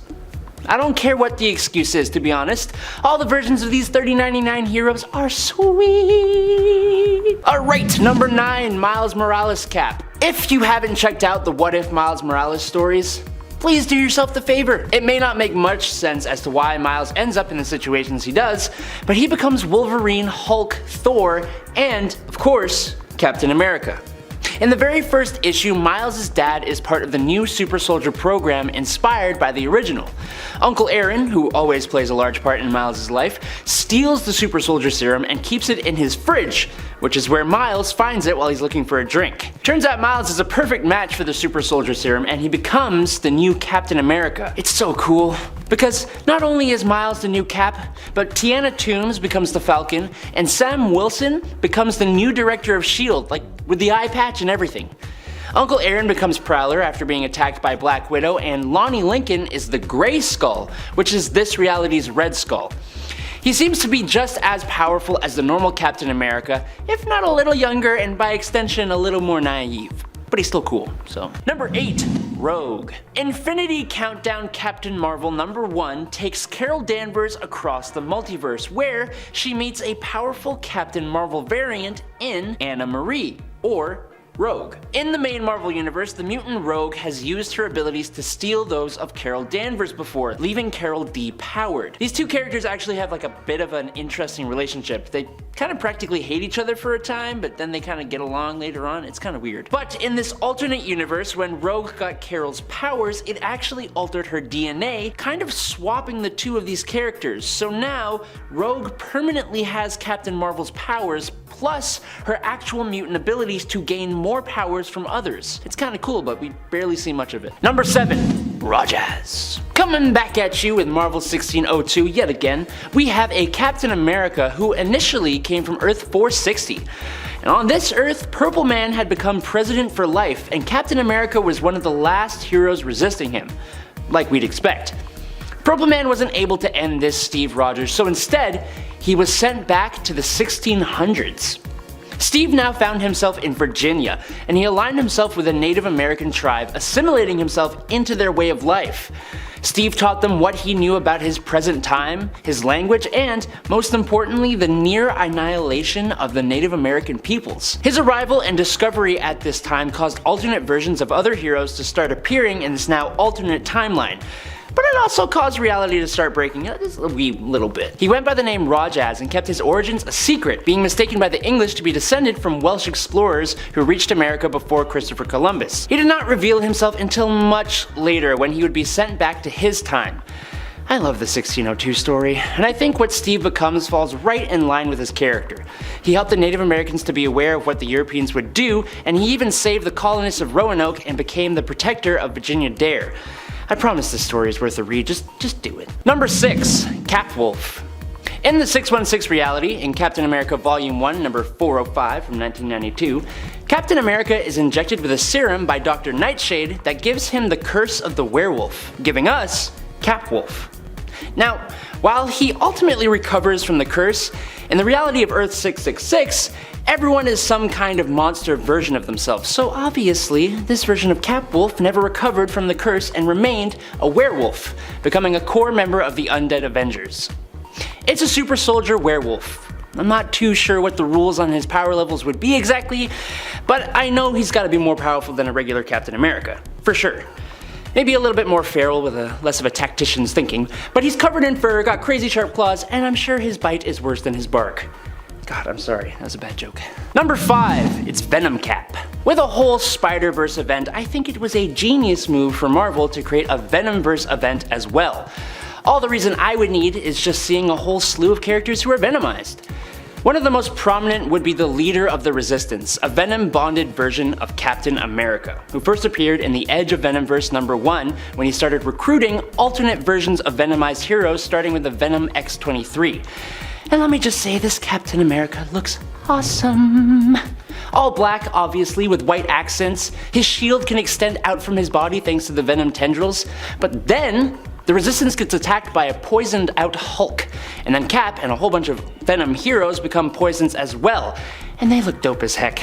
But still, I'll take the black and white Venom versions over the poison versions any day. Number 4, Bruce Banner. This is a kind of a blink and you miss it moment, which doesn't really make sense for a comic book, but basically in Spider-Man Magazine number 4, we get a little story that shows us a Bruce Banner Hulk who seems to have acquired a Hulk-sized Captain America suit, and he also seems to have Wolverine's adamantium claws, and I'm assuming his adamantium skeleton too. He defends the Daily Bagel against Doc Ock and Magneto. But it seems to be a Hulk who has the wherewithal to become this world's Captain America, but he went through the adamantium bonding process that produced Wolverine? That's utterly insane, and I am not complaining at all. Just wondering when I'm gonna get to see this again, if ever. Please let it happen. I can only assume he's incredibly powerful, but since we don't get to see much of it, this is where I'm gonna put him. Okay? Okay. Number 3, Mutant X. The Captain America of Earth 1298, first appearing in Mutant X number 15 in 1999, was a mutant with no name who took on the role after Steve Rogers was brought to an end by a Sentinel attack. His past was unknown, except for the fact that he was experimented on by the government due to having latent mutanacy. This captain wasn't exactly stable. He lacked control over his mutant powers, which resulted in him accidentally ending the lives of both the Six and most, if not all, of the Avengers. What were his powers though? This Cap was still given the Super Soldier Serum, which I'm assuming gave him all the same powers as Steve Rogers, but his mutant abilities included the ability to increase his mass and strength, telepathy, force field generation, crazy energy-based powers, and near invulnerability. His abilities activating caused enough of a galactical upset that it woke the Beyonder, who was sleeping inside the planet's core. So yeah, he went rampaging and was a total psychological mess, but that doesn't change the fact that he was absolutely very powerful. Number 2, Lord Mar-Vell. In the Cancerverse reality of Earth 10011, Captain Marvel plotted with the many Angled Ones to help him survive the cancer that eventually led to his passing in Earth 616. This granted him a whole slew of powers, which allowed him to turn his allies into messed up, corrupt, scary versions of themselves known as the Revengers. And together they captured Thanos, the Avatar of Death, and in a ritual, sacrificed him to destroy Death, which gave the many Angled Ones access to this universe. Now he would go on to invade the 616 universe, which is a story you gotta check out, but for now, this Mar-Vell was able to hold off Nova, Silver Surfer, and Quasar all at the same time. He could metabolize solar energy to give him even more power, he was cosmically aware, could cast illusions, teleport, and obviously was immortal. And number 1, we got 2099 Captain America. We've had 3099 Cap already, but he isn't really much compared to this one. First appearing in 2099 Manifest Destiny, this Captain America was frozen again after a war happened that ended the heroic age in his timeline. He was brought to Alchemax, and after being thawed out, he told Miguel O'Hara all about it. But how is he powerful? Well, this Captain America was eventually given Thor's hammer Mjolnir to symbolize the beginning of a new world. That's right, an official Thor cap. Alongside Miguel O'Hara, Captain America assembled the various 2099 heroes into a new team of Avengers and led them into a battle in space. Yes, he looks like a very 90s amalgamation of these two characters, but his power was nothing to scoff at. Neither was the inspiration he fired up in people's hearts. Definitely a fantastically powerful version of Captain America. Alrighty nerds, that's the list. Like I said last time, I know there are definitely more versions of this iconic character, so if you've got a favorite that hasn't shown up yet, leave it in the comments. Don't forget to like and subscribe at Top 10 Nerd. I've been your host, Adam Andrews. Find my socials down below, and until next time, peace out, nerds. Coming in at number 10 is The Maker. Despite his heroics in the 616 universe, we got to witness a spectacular fall from grace for the Reed Richards of the Ultimate Comics universe, otherwise known as Earth 1610. The Magneto of this universe unleashed the Ultimatum Wave, which caused a tidal wave that took out thousands of people. That event, combined with the stress of the Fantastic Four breaking up and Sue Storm rejecting his marriage proposal, caused Reed Richards to completely snap and blow up his childhood home. He went on to use aliens under his control to attack the heroes and was eventually defeated and disfigured by the Human Torch and flung into the negative zone. Reed somehow returned to Earth and took on the identity of the Maker and set out on a twisted quest to make the world his idea of perfect. He destroyed all the Asgardians in an attempt to understand Thor's power and launched an attack on Washington, D.C. The Maker then went on to do a lot of really twisted stuff, fighting the heroes of his own Earth as well as the heroes of Earth 616, proving that if not kept in check by a strong moral compass, Mr. Fantastic's amazing mind can be ultimately a source of terror. And now, he's literally recreating the Ultimate Universe by manipulating the timeline of another universe. Number 9, Ghost Spider. Spider-Gwen, or Ghost Spider, is Gwen Stacy, Peter Parker's first love interest, but from the alternate reality of Earth 65. In this reality, Gwen Stacy is bitten by the spider, granting her powers and keeping Peter Parker as some nerd, but also her initial love interest. Gwen was granted superhuman strength, speed, toughened flesh, and pretty much all the spider-based powers that the regular Spider-Man would possess. Where she differs in a pretty big way is that after Gwen is depowered, she instead successfully bonds with the Venom symbiote. Gwen learned to find a healthy balance with the symbiote. When she first bonded with Venom, thanks to a Matt Murdock version of Kingpin, she was rage-fueled and looking for revenge, but over time, she realized that she needed to control that and give Venom better qualities to enhance in order to find balance with the symbiote. In a way, Venom and Gwen became even greater heroes, helping each other out. Number 8, King Thor. It goes without saying that Thor Odinson, being a literal god, has an incredibly long lifespan. His father Odin is millions of years old, and Thor is meant to eventually exceed his dad as the new Allfather. In the alternate timeline of Earth 14412, he successfully does that. During the War of the Realms in this universe, Thor sacrificed his eye to obtain the knowledge to defeat Malekith the Accursed and was made Allfather of Asgard. Now at some point, Thor eventually left Asgard and joined Omnipotent City's Ministry of Interdeity Justice, meaning Thor became a cosmic god cop, preventing wars among various pantheons and arresting gods that broke their godly laws. After spending some time as a sentient planet, assisting Sorcerer Supreme Daemon Hellstrom, surviving in the frozen jungles of Jotunheim, falling in love with a frost giant, and having a few kids, Thor returned to Asgard and inherited the power of the Allfather from Odin, renaming it the Thor Force. It was after all those countless years that Thor's brother Loki instigated the annihilation of all life on Earth just out of spite. But Thor still carried on, with the loss of his friends and comrades causing Thor to become a stern and cynical ruler, just like Odin was before him.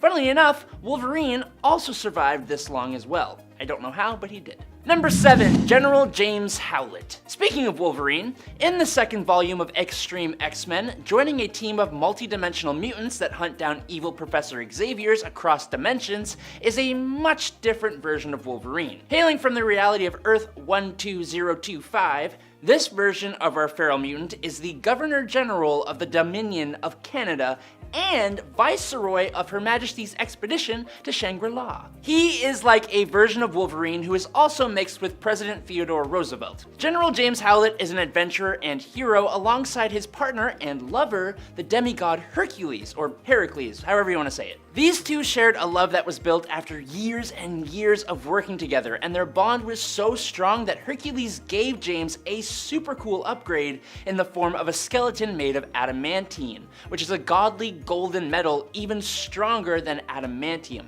making Wolverine completely indestructible and immune to telepathic attacks. Unfortunately though, due to the god on mortal nature of the relationship, the Greek gods banished the pair to Tartarus, where they basically just fight hordes and hordes of lost and damned souls for 4 years before escaping. Number 6, Wagnerine. The Legion of Night comes from a world where Mr. Sinister corrupted the genomes of those who underwent the mutant resurrection protocols on Krakoa. Because of this, Sinister's control over humanity and mutantdom became supreme. One of his experiments was combining the genetics of different mutants to create powerful chimeras to serve him, and it made for some crazy awesome comic book moments. A particularly special project was turning the genes of Nightcrawler into a band of teleporting assassins. But the Legion of Night, while having leadership in the form of Sinister's female clone, Mother Righteous, also had field leaders. One of which was the mutant Banshee possessed by the spirit of variance called Vox Ignis, and the other was Mr. Sinister's favorite Nightcrawler chimera, Wagnerine. Mixing the DNA of both Nightcrawler and Wolverine, Wagnerine, funnily enough, was more of a mix of Laura Kinney, X-23, and Nightcrawler, and she made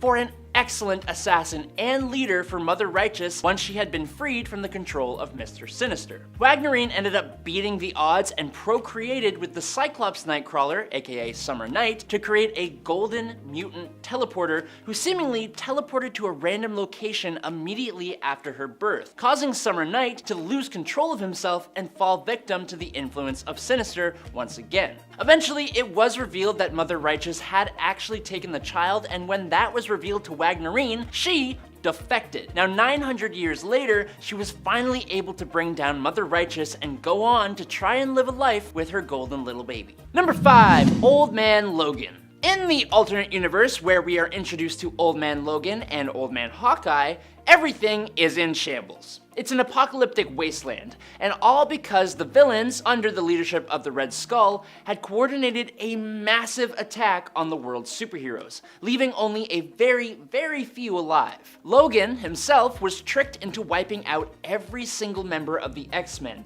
and while that is tragic, I do have to say it's incredibly impressive. Impressive or not though, it drove Logan mad with grief and he vowed to become a pacifist. He retired to a quiet quiet farming family life, letting the world go to hell around him. But we need a story, so that cannot fly.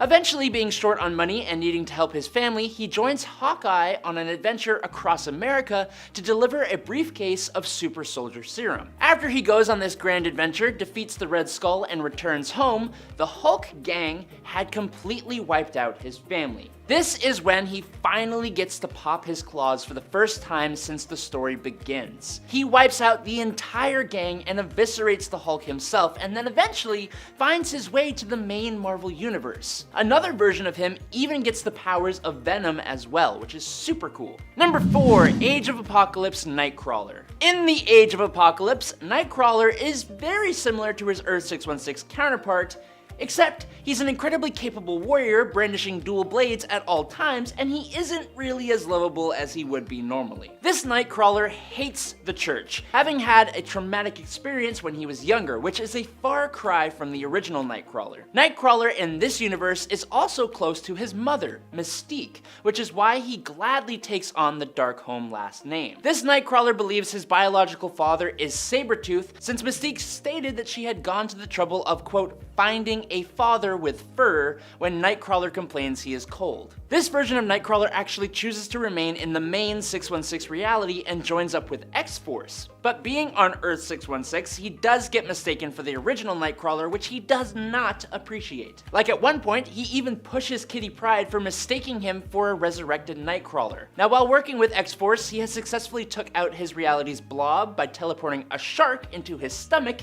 which devoured Blob from the inside out, which is terrifying, and Iceman, who he led into a factory boiler room, where I guess you can imagine what happened next. Number 3, Ghost Panther. Ghost Panther from Marvel's Warp World is a combination of the Wakandan prince T'Challa, aka Black Panther, and the demonic spirit of vengeance, Ghost Rider. This combination is perfect to explore a new aspect of culture meeting mythology, which is the excuse we're gonna go with to justify a hellfire skeleton that rides a giant fiery panther. Don't you dare look at me and tell me that this is not amazing. Don't you dare. In this story, T'Challa was exiled from Wakanda for his arrogance and came to America, becoming a stunt rider named Johnny Blaze, which is very original. After an accident leaves him fighting for his life, a demon offers him his life in exchange for becoming the all-powerful Ghost Panther. In case you don't realize why this is awesome, let me reiterate that this is King T'Challa as a hellfire-wielding spirit of vengeance riding on top of a hellfire-covered panther. Need I say more? Number 2, Punisher Max. Punisher Max was an adult comic, and for a guy whose main thing is ushering people to the pearly gates, it makes sense that this setting suits his character best. Removing the Punisher from all the costumes and superpowers of the regular Marvel universe and dropping him right into an America facing the early days of the War on Terror, it kicked off with the CIA trying to recruit Frank, which sets off a violent political game. This Frank Castle was a veteran of the Cold War, running Black Ops alongside Nick Fury in Vietnam, and he is not someone you want to mess around with. Like, he lights out Microchip during the first storyline just for helping the CIA to even find Punisher. His enemies here are also much more threatening and scarily realistic compared to anything that Earth 616 has thrown at the Punisher, with a big shout out to Barracuda specifically. Another former soldier just as ruthless and skilled as Frank is. Punisher Max shows the very real physical and emotional damage that Frank Castle's crusade would cause him in real life, obviously with a tiny suspension of disbelief that comes with it being a comic book. If you choose to give it a read, just be warned, it is extremely graphic. Number 1, End of Time Doom. Earth 14412 is home to a variant of Doctor Doom who refers to himself as the Fist of Iron, the Starbrand Supreme, and the Master of Mystic Vengeance. This is End of Time Doom. In this reality, King Loki had destroyed all of humanity, with Doom being one of the few survivors. This gave Doom the opportunity to infuse himself with the powers of Iron Fist, Starbrand, the Sorcerer Supreme, and Ghost Rider, making him practically a god. King Thor and his 3 daughters, the Goddesses of Thunder, restored life to the Earth, and Doom showed up conveniently to conquer it. He completely owned the 3 daughters of old King Thor, and he was only stopped when old King Thor, who wielded the Thor Force, was also empowered by the Phoenix Force. It's such an epic version of Doctor Doom, of which there are honestly very many, but this one is my favorite. Number 10, Intelligent Design God Hulk. What if Planet Hulk? Most comic book readers, and especially fans of Marvel and the Hulk specifically, know of the storyline where the Illuminati banished the Hulk from Earth to send him to another planet. He ended up crash landing on Sakaar and becoming a gladiator turned liberator turned ruler of the planet until his ship self-destructed, taking out his family and bringing him back to Earth with a vengeance that no guilty person was safe from. What if Planet Hulk ends up asking the question, what if the Illuminati's banishment had hit its original target? In this story, Hulk lands on an incredibly peaceful and serene planet instead of Sakaar. And sure, he goes a bit ragey at first, but he eventually realizes the planet is inhabited by a race of peaceful creatures. Over long periods of time, the Hulk helps this race to evolve and become a thriving civilization. They end up viewing the Hulk as their god, and he basically acts as one that leads them to wealth and prosperity. It's one of the few Hulk stories that doesn't end in tears, and I'm more than happy to talk about it for that reason alone. Number 9, Dark Claw. So, what happens if you take Logan Howlett and Bruce Wayne and just mash them up together? You subtract Robbins, add some Canada, carry the two, and you'll find you get Logan Wayne. This awesome character is from the Amalgam universe of Earth 9602. Now obviously, Bruce Wayne has no actual powers of his own unless you count his undeniable skill. So most of the abilities belonging to Logan Wayne come from his Wolverine half. A massively powerful regenerative healing factor, slowed aging, superhuman senses, plus his healing factor and adamantium skeleton allow him to have a degree of super strength. But thanks to his Wayne half of things, Dark Claw is a master detective and master of martial arts, stealth, acrobatics, and intimidation. After he witnessed the passing of his parents, Logan went to live with his uncle up in Alberta, Canada, who then also lost his life to poachers. So yes, it's still as dark as both Bruce and Logan's backstories. He then went to kick it with some nuns and then joined up with the Canadian Air Force. At some point, he joined the Weapon X program and learned of his mutation and gained his claws alongside his incredibly dangerous rival, Creed H. Quinn, who would become a Sabretooth Joker hybrid named Hyena. Logan Wayne would go back to New Gotham City where he decided to avenge his parents' and uncle's deaths by donning the costume and name of Dark Claw. If you like this list so far, make sure to drop a like, and to check out part 1 where we covered 10 more awesome Marvel variants better than the originals. Number 8, Earth Ascani Apocalypse.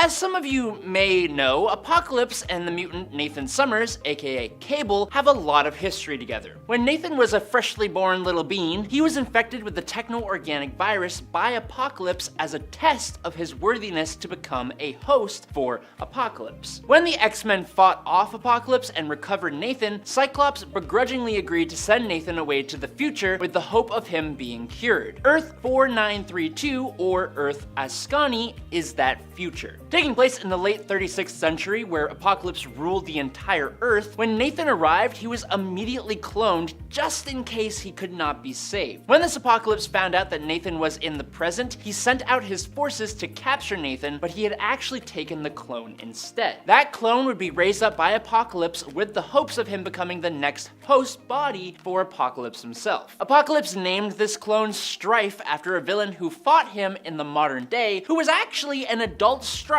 which really confuses things, doesn't it? Since his current body had grown old and feeble, Apocalypse raised Strife to be extremely powerful as he planned to transfer his consciousness and power into Strife's body. Now, the real Nathan, who was being raised to be Cable by Jean Grey and Cyclops in this future world, ended up disrupting Apocalypse's plan, with the teenage Cable defeating this old and decrepit Apocalypse in combat. Number 7, Netflix Punisher. We have had 3 movies of debatable quality that have brought Frank Castle, the Punisher, to the screen. And while Ray Stevenson, rest in peace, and Thomas Jane, and I guess Dolph Lundgren did decent jobs as Frank Castle, when Jon Bernthal showed up as the Punisher in the 2nd season of Netflix's acclaimed Daredevil show, he did it better than anyone before him. Or at least for me he did. It was the most believable version of the Punisher I had ever seen. Bernthal brought fury and intensity at all times, almost to the point of seeming positively insane, especially when compared with the morals of Matt Murdock, Daredevil. His character was also incredibly capable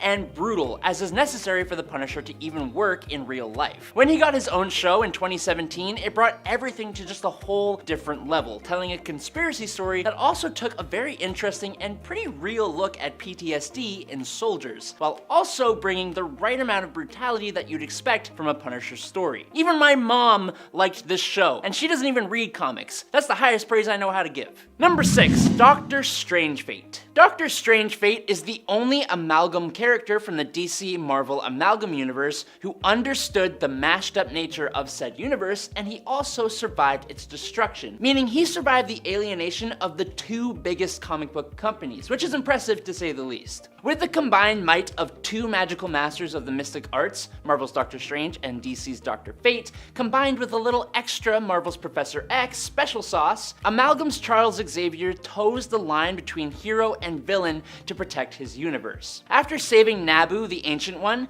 Xavier was trained in the mystic and martial arts. In addition to being the world's supreme sorcerer, Strange Fate was also the world's most powerful telepath, putting him at a crazy level of power, and he was even able to sneak into Strange's consciousness and convince Doctor Strange to recreate the Amalgam universe as a pocket dimension. Number 5, Ultimate Spider-Man. The Ultimate Spider-Man comic run is considered by a lot of people to be one of the absolute best Spider-Man runs ever. Being one of the best things to come from writer Brian Michael Bendis, Ultimate Spider-Man revamped the origin of the Spider-Man character for modern audiences in the 2000s, but also made Peter Parker even younger. The story follows the original story pretty closely, with only minor tweaks and changes that make it even better, like the fixes made to the Clone Saga story, or even the changes made to the Venom symbiote. The Earth 1610 comic book run had one writer at the helm, which really helped to maintain consistency throughout the story, whereas Earth 616's Amazing Spider-Man carried on for 50 years and had many writers coming in to build the story, unfortunately giving it areas that kind of lacked to some degree. Ultimate Spider-Man took a great idea and then ran with it, building up an incredible cast of characters and injecting a great deal of emotion and heart into the story as it took familiar ideas in crazy new directions. Number 4, Ultimate Loki. Loki Laufeyson in the main Marvel universe is a pretty dastardly devil. He's always got schemes on schemes and is just doing what gods of mischief best, using his sorcery. But he's also somewhat redeemable. The Loki Odinson of Marvel's Ultimate Universe, however, is kind of just a madman, but one with the ability to warp reality. He could retcon history into anything he desired by either creating events that never happened or erasing events as if they never happened. He could create copies of himself, change the color of the skies, render himself near impervious to harm, even from Thor's hammer, and summon armies of monsters. One of the first things this Loki does while a member of the Warriors 3 alongside Thor and their brother Balder is visit his giantess mother, steal the Norn stones, and completely take the life of his brother Balder. He then took on the guise of Baron Zemo during World War II and led an attack on Asgard with frost giants and some super soldier Germans that he created. This got him banished to the room without doors, just like he planned. He was eventually freed from the room, and unlike his brothers who had been reborn as mortal men, Loki was still a god, and an incredibly powerful one. He would be one of the main threats faced by the Ultimates when they formed up, but was eventually depowered by Odin. Number 3, Spider-Man 2099.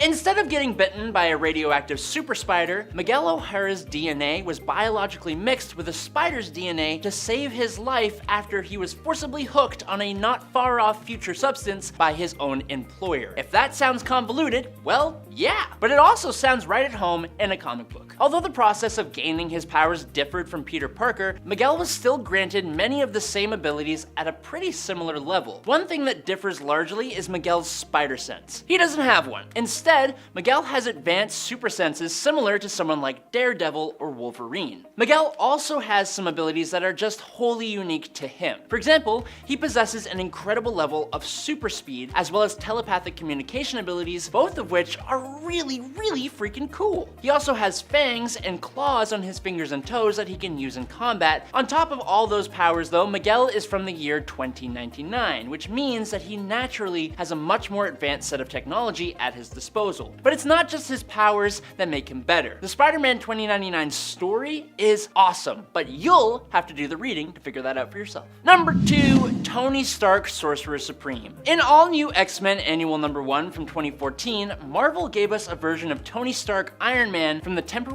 reality number of 591. Tony in this reality successfully brought together the Avengers to permanently end the threat of Thanos on the universe. Because of the Avengers accomplishing that insane feat of strength and saving the entire universe from the threat of Thanos, alien races of said universe rewarded the Earth and its heroes with advanced alien technology, allowing the Earth to become a utopia. Tony himself would start to lean more into his mystical side with all the extra time he had after saving the universe, eventually becoming the Sorcerer Supreme and being able to solve further conflicts without needing to do any kind of real fighting. Last I heard, this Tony was living youthfully comfortable at 126 years old. This isn't the only Tony to become the Sorcerer Supreme, but he is certainly one of the most accomplished. Number 1, Earth X Venom. In the alternate future of Earth 999, basically every single person has powers. Things have gone apocalyptic, and in an act of vengeance, the Venom symbiote bonded to the daughter of Peter Parker, May Parker. While her retired and cynical pops ain't too thrilled about it, May does actually have complete control over the symbiote thanks to her advanced and honed spider sense, which was something the symbiote was never expecting to happen. Venom and her father Spider-Man go on to join the superpowered police force and fight crime and supervillain threats together. She eventually, after the death of Death itself, goes on to be recruited by Kang the Conqueror as part of a multiversal team to fight the Apocalypse Twins. In addition to her proportional spider powers, plus the enhanced spider sense, she gains all the usual symbiote powers, plus a few extra, like what seems to be a rudimentary form of telepathy, and it is believed her symbiote could go on to mutate further to gain even more powers, which is a good way for Marvel to say, we can do whatever we want with this character. She's one of the coolest looking versions of Venom while also being one of the most capable. Number 10, Night Spider. Night Spider is basically for fans who have ever wondered what it would be like if Black Cat became Spider-Man instead of Peter. Felicia Hardy is the spider-themed hero in her home reality of Earth 194. Felicia, however, didn't have any specific lessons in regards to great power comes with great responsibility in her origin story. Instead, she used her powers to continue a life of thievery and crime after inheriting them from a tarantula idol she stole. The idol bit her, giving her powers, which at first was awesome, but after a while led Night Spider to being unsatisfied since heists would become too easy for her. Looking for a new thrill, Night Spider decided to turn herself in to her best friend, police detective Jean DeWolf. Just as she was being transported back to the station after being arrested, the alternate spider hero Aranya appeared and petitioned Night Spider to join her in a fight to defend the multiverse as part of the End of the Spider-Verse event. Night Spider agreed, escaped custody, and joined up with the rest of the Spider Army. Number 9, Lady Spider. So we did spot Lady Spider in Across the Spider-Verse. She was actually in the lobby area of Miguel O'Hara, aka Spider-Man 2099's HQ, but she wasn't one of the main characters in the story, and that is what I would like to see with her in Beyond the Spider-Verse. I love Lady Spider. She comes from a turn-of-the-century reality known as Earth 803. Her father, I believe, was an inventor, and Lady Spider herself became one too, building her own costume complete with spider harness and also web shooters. Honestly, this is a character I have wanted to cosplay for some time. I'm gonna do it eventually. I don't know how that harness is gonna happen, but I'll figure out a way. I just love her whole look. Lady Spider, while being an alternate version of Spider-Man, is also technically an alternate version of Aunt May somewhat too. Her civilian name is actually Maybelle Riley. And friends, before we move on to our next spot on this list, if you love what we do here at Top 10 Nerd, and if you love when we talk about Spider-Man and Spider-Man related stuff, be sure to check out our Spider-Man playlist. Number 8, Silk. How have we not had Silk yet in these films? Silk is by far one of the coolest spider alternates around, although she technically does not hail from another reality in the comics, but instead is actually from the main reality of Earth 616. So it would be interesting to see where they would place her in the animated multiverse. Silk is Cindy Moon, who actually was retconned to have been bitten by the exact same radioactive spider as Peter Parker, granting her similar abilities to him and initially creating a very strong bond between the two characters. Number 7, Aranya. Anya Corazon is always an interesting one for me because she is quite unique in regards to her role in the Spider-Verse and her origin and her power set, or at least she used to be. In the comics, she was initially one of the more important characters when it came to the Spider-Verse event, as her powers are actually based in the realm of mysticism, being given to her through a magic spider tattoo and a whole spider society. And her powers allowed her to read and understand prophetic scrolls related to the great web of life and destiny.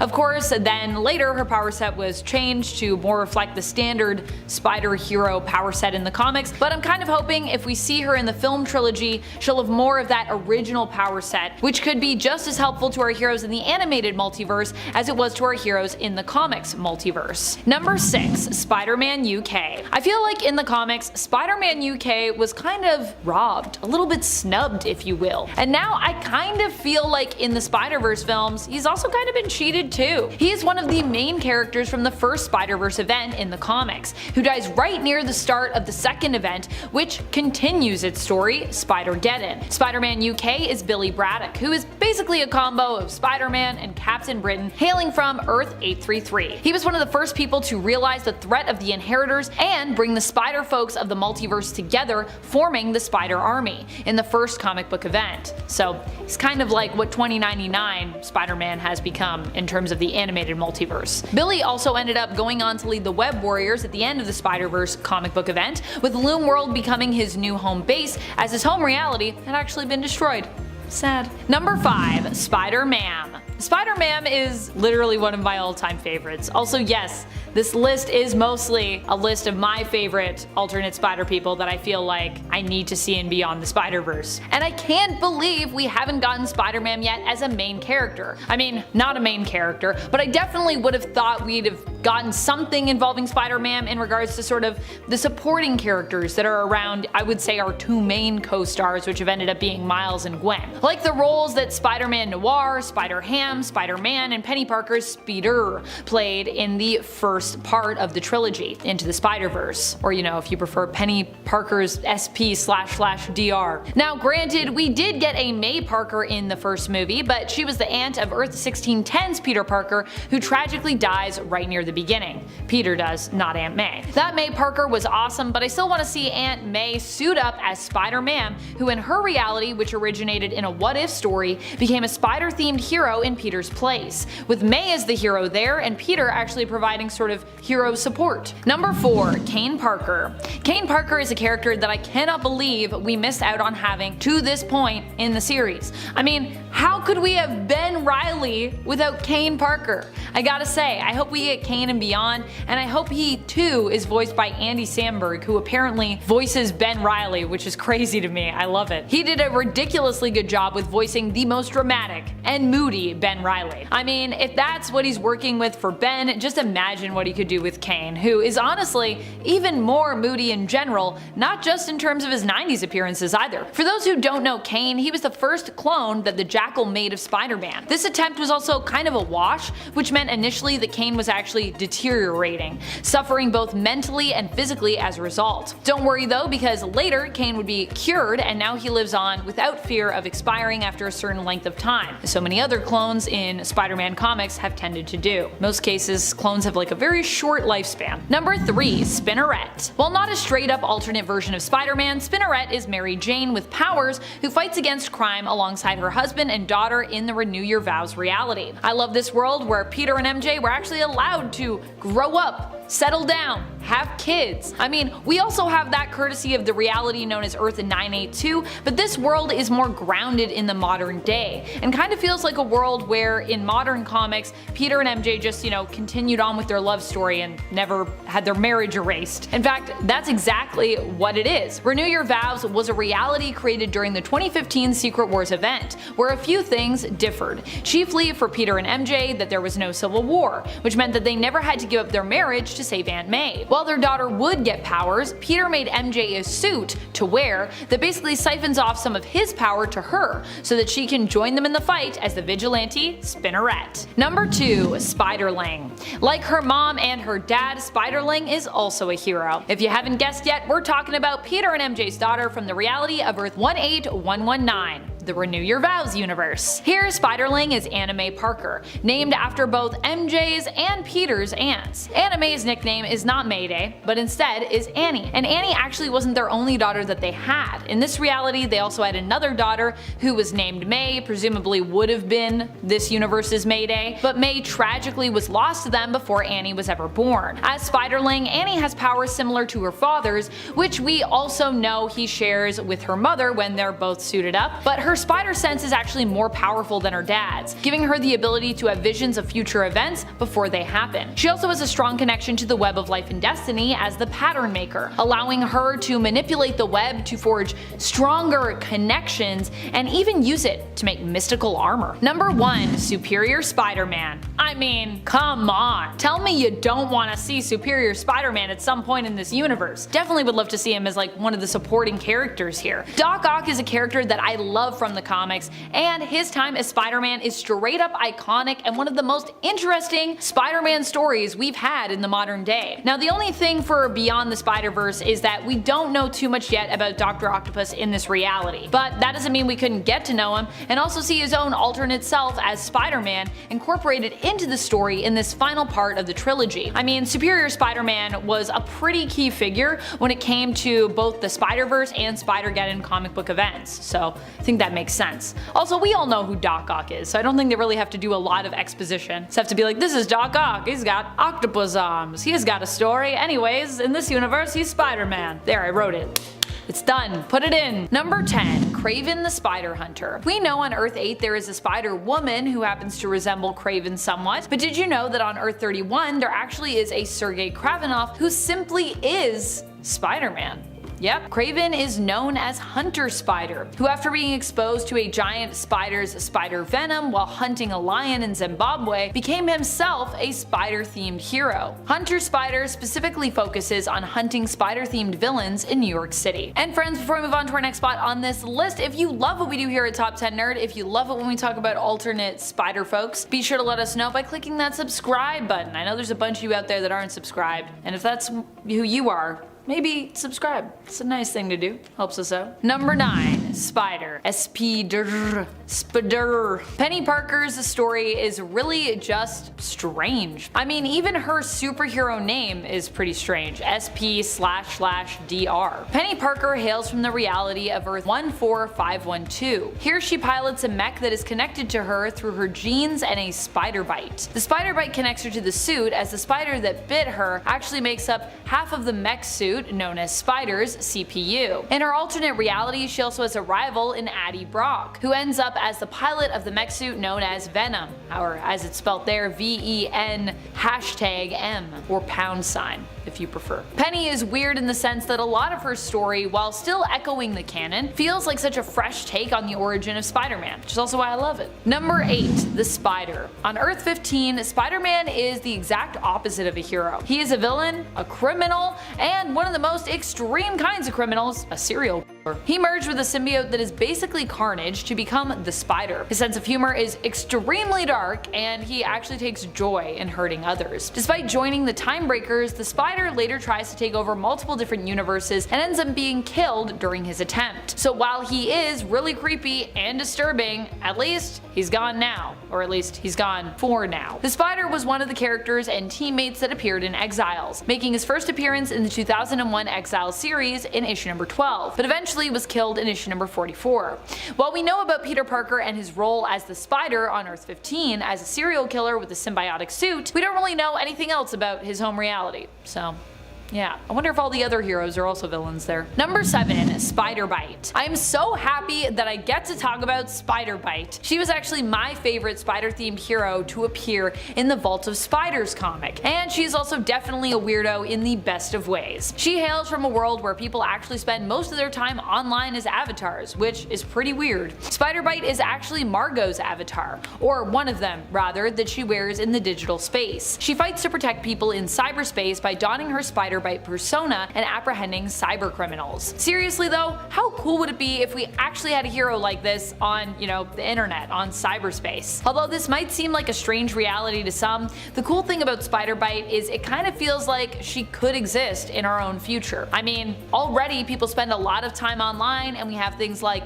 VR, Oculus, and even digital land. So this could very well be our own future. Honestly, we maybe need some vigilantes on the internet. Number 6. Doppelganger. Doppelganger is known for being one of the most vicious and evil spider people out there. He was actually created initially during the Infinity War event by the evil version of Adam Warlock, known as Magus. During that event, many different heroes had to fight against their evil alternate selves or fight against the evil alternate versions of fellow heroes and friends. Doppelganger was one of these, but despite being killed during Infinity War, he still managed to reappear again in the comics, returning in Maximum Carnage and wreaking havoc every time he manages to pretty much pop up. Which happens actually surprisingly often when you consider how many times in different ways he's actually died over the years. But he's still kicking. Number 5. Ghost Spider. I feel like some people are going to be offended by some of the spider folks I'm calling weird on this list, but I would like to take this time to remind you that weird doesn't have to be a bad thing. In fact, weird to me usually tends to be a good thing. Usually,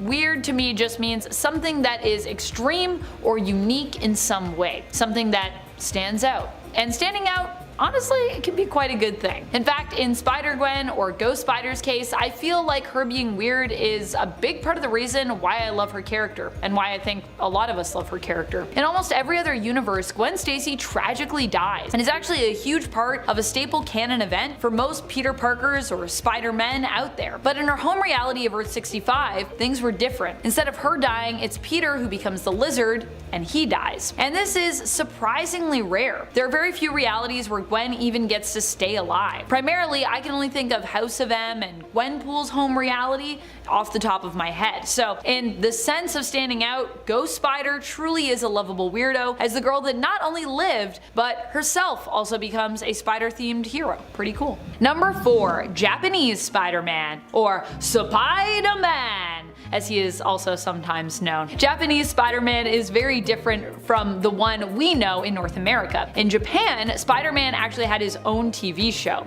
but with that he also got a radically different backstory. It's really wild and really great. If you think you know Spider-Man, you likely will be very surprised by this version of Spider-Man. Spider-Man here is Takayuya Yamashiro, who got his spider-like abilities from a dying alien. Along with these abilities, he was also given Leopardon, a giant robot mech spaceship. Yep. The alien who gave him his abilities is named Garia, and actually hails from another world known as Planet Spider. Prior to becoming the hero Spider-Man, and even after, Yamashiro was known for being a talented motocross racer. Also, the intro for the 1970s show is still one of my all-time favorite intros I've ever probably heard in the existence of television intros, and I honestly still think it slaps today. Number 3. Bagman. Bagman is an interesting character. Although many of us consider him to be an alternate thanks to the costume's appearance in events like the Spider-Verse and properties like Marvel's Spider-Man, where this is one of the costumes you can roam around the city in the comics, this was only really a moment in Peter's life, at least in the main continuity of Earth 616. Bagman's origin come from the time when Peter went to Reed Richards for help with his black costume, which it turned out was actually the symbiote Venom, and after being separated from the Venom symbiote, used this outfit as a temporary replacement costume. It was made up of a fantastic suit loaned to him from Johnny Storm's The Human Torch,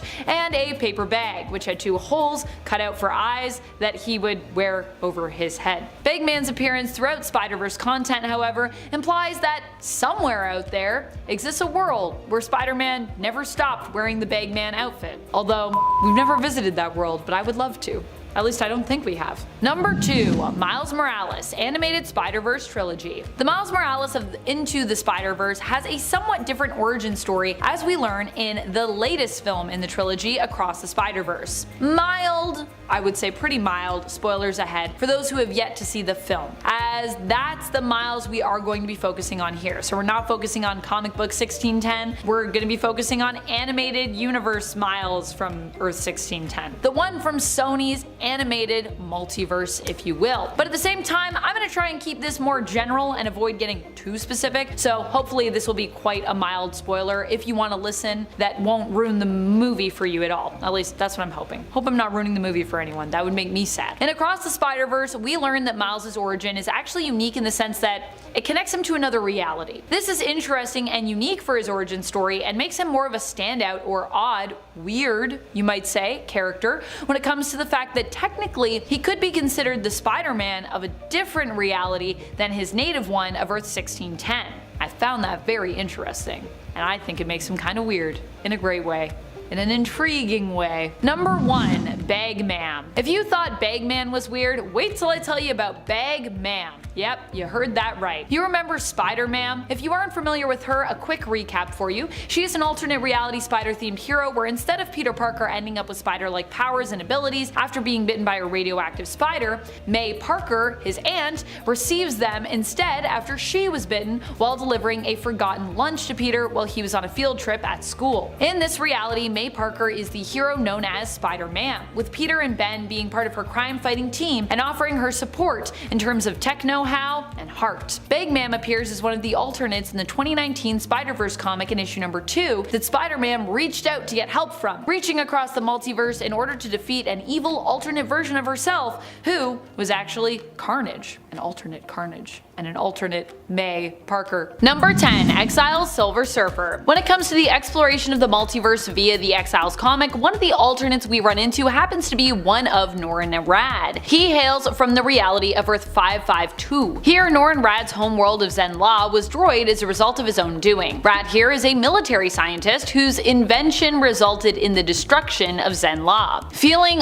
awful for what he has wrought, he decides to serve as a herald of Galactus, who in this universe is actually known not as a world devourer, but instead as a world restorer. Radd hopes that in serving Galactus, his world may someday be restored. However, when Galactus refuses to do so, saying that he will instead only restore worlds destroyed by the Blight, this causes Norrin to turn on him. In the end, Silver Surfer, while powerful, would be no match for Galactus and would die as a result of underestimating his new power cosmic imbued herald, Sabretooth. And friends, before we move on to our next spot on this list, if you love what we do here at the channel, if you love Silver Surfer, be sure to show us that you love us by clicking that thumbs up. Number 9, Cosmic Carnage. Cosmic Carnage was strong enough to fight against multiple heroes and even teams of heroes from Earth at once and win. He is the result of what happens in the 1989 series What If, in issue number 108. Here we see what would happen if Carnage ended up bonding with the Silver Surfer. The answer is a whole lot of mayhem, chaos, and destruction. Pretty much what you would think would happen. In the end, to defeat Cosmic Carnage, it was up to Norrin himself. And after being temporarily weakened by Firestar's attack, Norrin gains enough control over the symbiote that he is able to fly it into the sun alongside him, destroying both it and himself. Number 8, Silver Searcher. Silver Searcher is the Ultimate Comics version of the character. Radd is initially known as the Silver Searcher and later becomes known as the Silver Surfer in this version of his tale. Silver Searcher is actually the herald of Zenn-La's ruler, Revka Tamerlune Edifax Skyros III. Reed Richards accidentally summoned the Silver Searcher to Earth in the reality of 1610 after mistaking him for a star. Now this is likely because Silver Searcher is actually powered similarly to a star, possessing a core that is in essence identical to one, so apparently it's an easy mistake to make. Silver Searcher initially claimed that his master would save the planet Earth and make everyone happy, but in reality this man, also known as Psycho Man, enslaved the planet. In fact, it turned out that Norrin Radd here was banished from Zenn-La for freeing them from Revka's control. In the end, Radd would also help the Fantastic Four to fight back against his master, Psycho Man. Number 7, Silver Surfer and the Silver Surfers. Silver Surfer and the Silver Surfers is a team of Silver Surfers, evidently. They hail from the 2022 comic Silver Surfer Rebirth, and while we don't really know that much about them in regards to where they came from, it's believed that their looks are inspired by alternate designs for the main member of their team, Earth 616's Silver Surfer. It also turns out that this group of surfers is even more powerful together, as all of their power cosmic is slightly differently attuned, making them a fierce here's some force for anyone to go up against. Number 6. The Keeper. The Keeper is the name for Norrin Radd on the Earth of 691, the same reality that belongs to the Guardians of the Galaxy from the 31st century. Here, Norrin became the protector of the universe, working for Eon and being granted the quantum bands. Like on Earth 616, before this, he was originally Galactus' herald, but would end up getting a pardon from his duties. Later, after the destruction of Zen-La, Norrin would blame Galactus for all the ills that had befallen him and his homeworld. This was when he would attempt to destroy Galactus once and for all, but would lose. However, he would be saved from being lost completely as a result of this fight by the Watcher Aeron. He would be removed from the universe and during this time would train, becoming more skilled with his quantum bands and finding a way to channel the power cosmic despite Galactus seemingly removing its power from him. When Norrin returned, it would be as the Keeper, and he would nearly destroy Galactus before accepting his place at the World Devourer's side, now not as his herald, but as his equal. Number 5. Silver Racer. Silver Racer is an interesting combo character that comes to us from the pages of Amalgam Comics. Amalgam Comics, for those that don't know, is sort of the combination of DC and Marvel working together to bring us amalgam things. This character is also known as Willie Lincoln and comes to us from the first issue of Challengers of the Fantastic. He is a crossover character between the big two, combining DC's Black Racer, Willie Walker, and Marvel's Silver Surfer, Norrin Radd. Both of these characters become the embodiment of something greater than they are, so to me that combo makes a lot of sense. With Norrin becoming a herald of Galactus who initially struggles to remember his previous life, and Willie Walker becoming the embodiment of death for the new gods as the Black Racer. Considering that his character also has a combination of both characters' powers, he is pretty wildly powerful compared to some of the others that are on our list. Number 4. Silver Galactus. This isn't an editorial name, but more a name I kinda just made up myself for this version of the Silver Surfer. I think it's pretty fitting. In the MC2 reality of Earth 982, where heroes and villains are actually permitted to grow up, age, and some of them even settle down and have kids, Silver Surfer comes to stop Galactus when he attempts to remake the universe, needing of course to destroy it first. I mean, gotta destroy it, then build it back up. Silver Surfer and the heroes of Earth are successful in stopping him, but during the conflict an explosion occurs. The energy of this explosion is so great that it merges the beings of Galactus and Silver Surfer together. This transformed the World Devourer from a being of destruction to one of creation, and the new Silver Galactus sets out to repair damaged worlds and build new ones, pledging to be a guardian of life. Number 3. Dark Surfer. Dark Surfer comes to us from the Superhero Squad show, which is made with characters whose designs are based on the Hasbro action figure line. The show was actually made to intentionally be a self-aware parody for Marvel characters. Silver Surfer is one of the superhero team members featured in it, but he later becomes corrupted by the Infinity Gems after stealing the Infinity Gauntlet from Thanos, and then he kind of becomes basically the main antagonist of the show. This version of the character, the Corrupted One, becomes powerful enough to threaten the very existence of the universe. Dark Surfer not only wields the gauntlet, which is extremely powerful, but also wields the Infinity Sword. Fortunately, his friends manage to defeat him in the end by destroying these items, thereby purifying the Dark Surfer and turning him back into the Silver Surfer. Number 2. The Fallen One. The Fallen One is one of my favorite all-time Silver Surfer alternates. He hails from a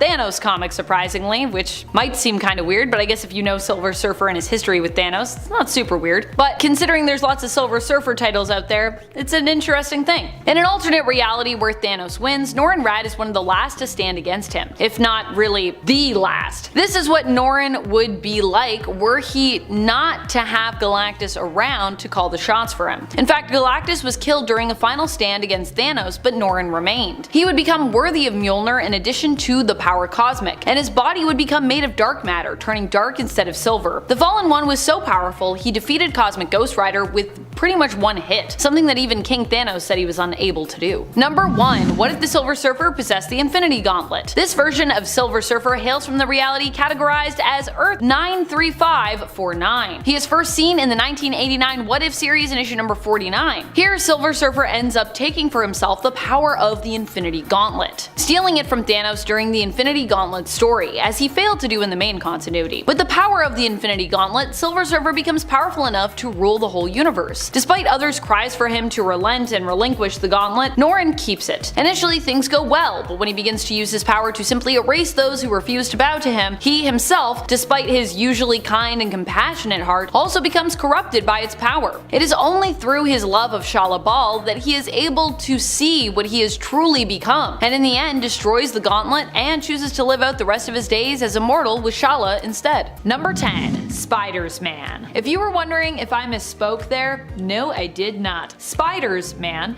is one of my favorite alternates out there actually because, well, he's just so creepy. He's definitely a weirdo because he is literally made out of spiders. Ugh. This version of Peter Parker, instead of being bit by a radioactive spider, actually fell into basically like a vat of experimental spiders. As a result, he was consumed by them, and his consciousness manifested within them. Although the real Peter Parker was actually dead and gone, being completely devoured, his mind lived on in the spiders who were connected by his consciousness and came together to create basically a humanoid form. This version of Spider-Man really can never reveal his secret identity, as doing so would reveal that he's actually not a person at all, but just a bunch of spiders all huddled together in the shape of a man. And friends, before we move on to our next spot on this list, if you love when we talk about Spider-Man content, I love talking about Spider-Man and all of the Spider-Verse stuff, be sure to check out our Spider-Man playlist. We've got a lot more content over there for you. Number 9. Webslinger.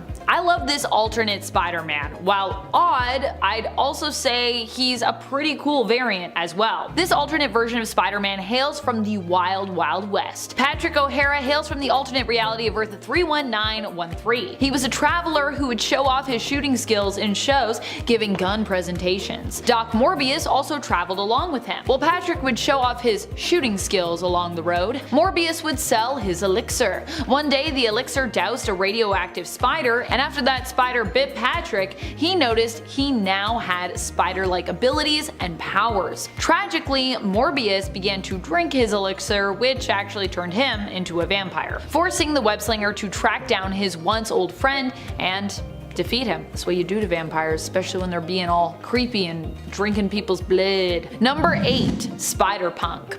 Spider-Punk is a strange one, but is also another favorite of mine from the Spider-Verse. Spider-Punk seems to be one of the alternate versions of Spider-Man that we'll see appearing in Across the Spider-Verse. This version of Spider-Man is not Peter Parker, but instead Hobie Brown, or Hobbert Brown. In this reality, Hobie Brown is a punk rocker who not only possesses spider-like abilities, but also the power of rock. In fact, at one point he actually used his music skills to defeat an alternate version of Venom, cranking up the volume and using an army of amps. Now of course this Venom was very different, but still, it's a super cool story. I love it. Number 7. Superior Spider-Man. What if one of Spider-Man's greatest foes became Spider-Man himself? Well, we know what happens because this actually has happened. Actually a few times in the comics. Now, one of the most memorable and strangest occurrences of this was when Spider-Man actually traded bodies with Dr. Octopus.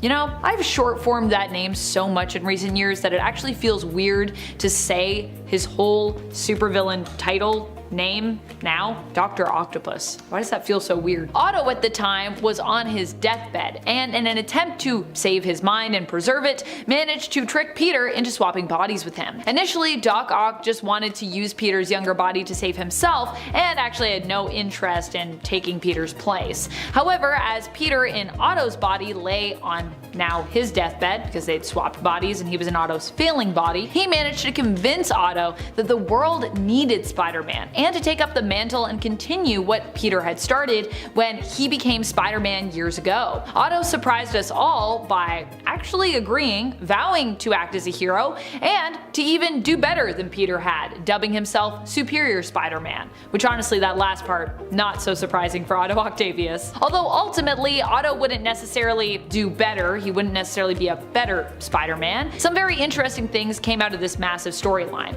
And there are still some people that argue that Superior Spider-Man is better, so I mean, I guess that's for you, the reader, to decide. Number 6. Spider-Boy. What happens when you take Connor Kent's Superboy and mix him with Peter Parker's Spider-Man? You get Spider-Boy. Spider-Boy is one of those rare and amazing creations that came out of the days of Amalgam Comics. For those who are unfamiliar with Amalgam Comics, it was a magical joint comic line that existed between both DC Comics and Marvel Comics. These two publishers came together to combine their worlds, mashing up heroes and stories to give us new characters who were inspired by their roster of superheroes and supervillains from each of their unique multiverses. Spider-Boy, as such, is one of those characters. Spider-Boy was a clone who was created by Project Cadmus to be a duplicate of the Amalgam Universe's Super Soldier, but with the added ability to manipulate gravity. Peter Parker was the scientist who was in charge of creating this clone, but he died during the process after his project was basically sabotaged.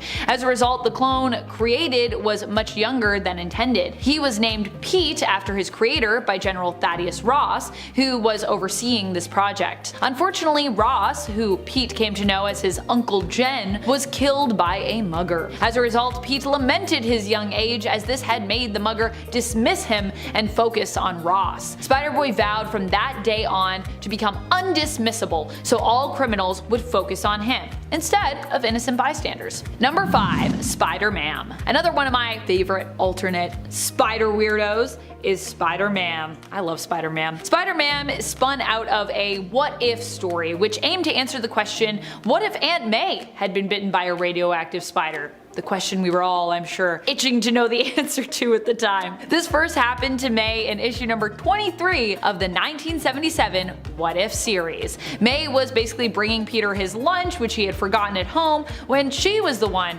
who ended up being bitten by the radioactive spider in his place. In May's reality, both Peter and Ben are still alive and well and actually act as her allies, while she fights to protect New York and stop criminals in their tracks. Kinda like a cute little family team. I love it. Number 4. Patton Parnell. Patton Parnell is one of my favorite alternate versions of Spider-Man. If you thought Spider-Man was creepy, wait till you meet this guy. Patton Parnell is the Spider-Man of Earth 51412. In this reality, Patton stands in for Peter, but instead of being a good guy, he's kinda just a creepy guy who enjoys making ants burn on the sidewalk with a magnifying glass as part of his experiments. However, Patton is likely a sadistic and creepy person because he actually has a pretty rough home life, often being mistreated by his Uncle Ted. In the end, when he receives his powers, they turn him into a monstrous, more evil spider-like creature who ends up mutating into something more monster than man. This version of Spider-Man has only ever made his first and last appearance in Edge of Spider-Verse issue number 4 from 2014. Though honestly, I would love to see more versions of Patton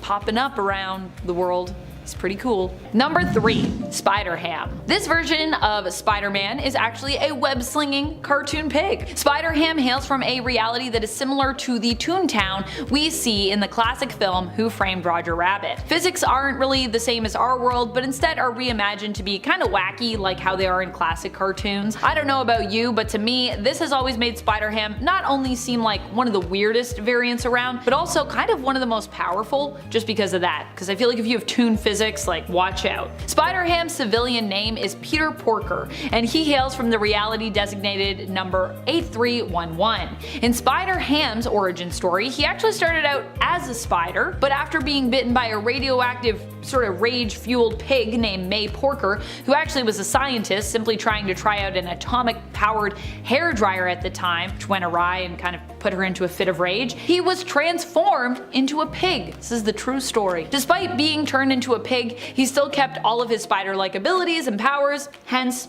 Spider-Ham. Number 2. Widow, aka Spider-Horse. Although if you look up Spider-Horse on Google, you might actually get a different character before you get Widow. But editorial speaking, Spider-Horse is still a name that is used with this character, so I'm still mentioning it here because I still think it's relevant, and I like saying Spider-Horse. Remember when I was telling you about web-slinger Patrick O'Hara living in the Wild Wild West times? Well, he's not the only one who receives spider-like abilities. No, no, no. His horse was also bitten by the same elixir-doused radioactive spider. And guess what? He got powers too. Widow is Patrick O'Hara's loyal steed, who also became a spider-like hero and even was recruited alongside Web-Slinger to join the Web Warriors and fight against the Inheritors during the Spider-Verse event. Spider-Horse is also one of the Spider-Man variants we see or will see in Across the Spider-Verse. Fun facts. At least it seems like we'll see him. He's in the trailer, so I feel like he's gonna be in there. Number 1. Spidey Super Stories. I love this one.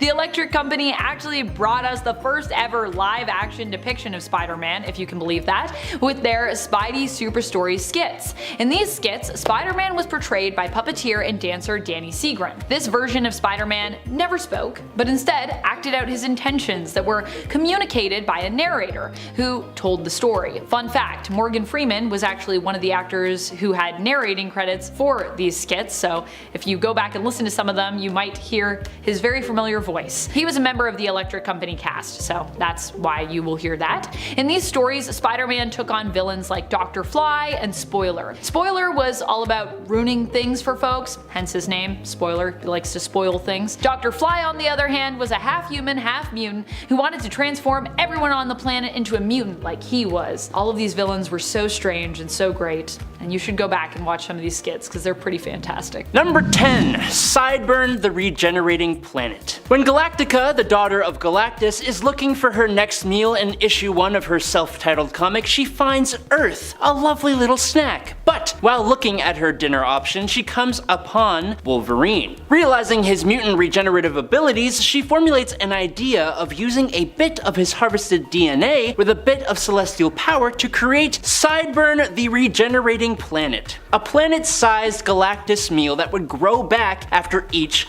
feasting. The perfect unlimited food source that would give her billions of years of meals. Unfortunately, she just as quickly realizes that a planet made up of Canadian mutant DNA like this would be highly unstable. Unfortunate, because I'd love to see this guy floating through the galaxy of the regular Marvel universe. Number 9. Cancerous Professor X. In the alternate universe of Earth 10,011, otherwise known as the Cancerverse, death was defeated by life and the ancient eldritch beings known as the Many-Angled One. The heroes of this Earth began to worship the Many-Angled Ones, who transformed the heroes, granting them new powers, but also corrupting and mutating them due to the Many-Angled One's demonic natures. One of the consequences of this was that many of the heroes became deformed by cancerous tumors running amok. Although many of the X-Men were affected, such as Wolverine, Colossus, Nightcrawler, and Storm, the most terrifying of these beings was Professor X, who developed a massive cranium as well as multiple glowing red eyes. Now, Professor X can be pretty creepy at the best of times, but this is taking it to a whole other level.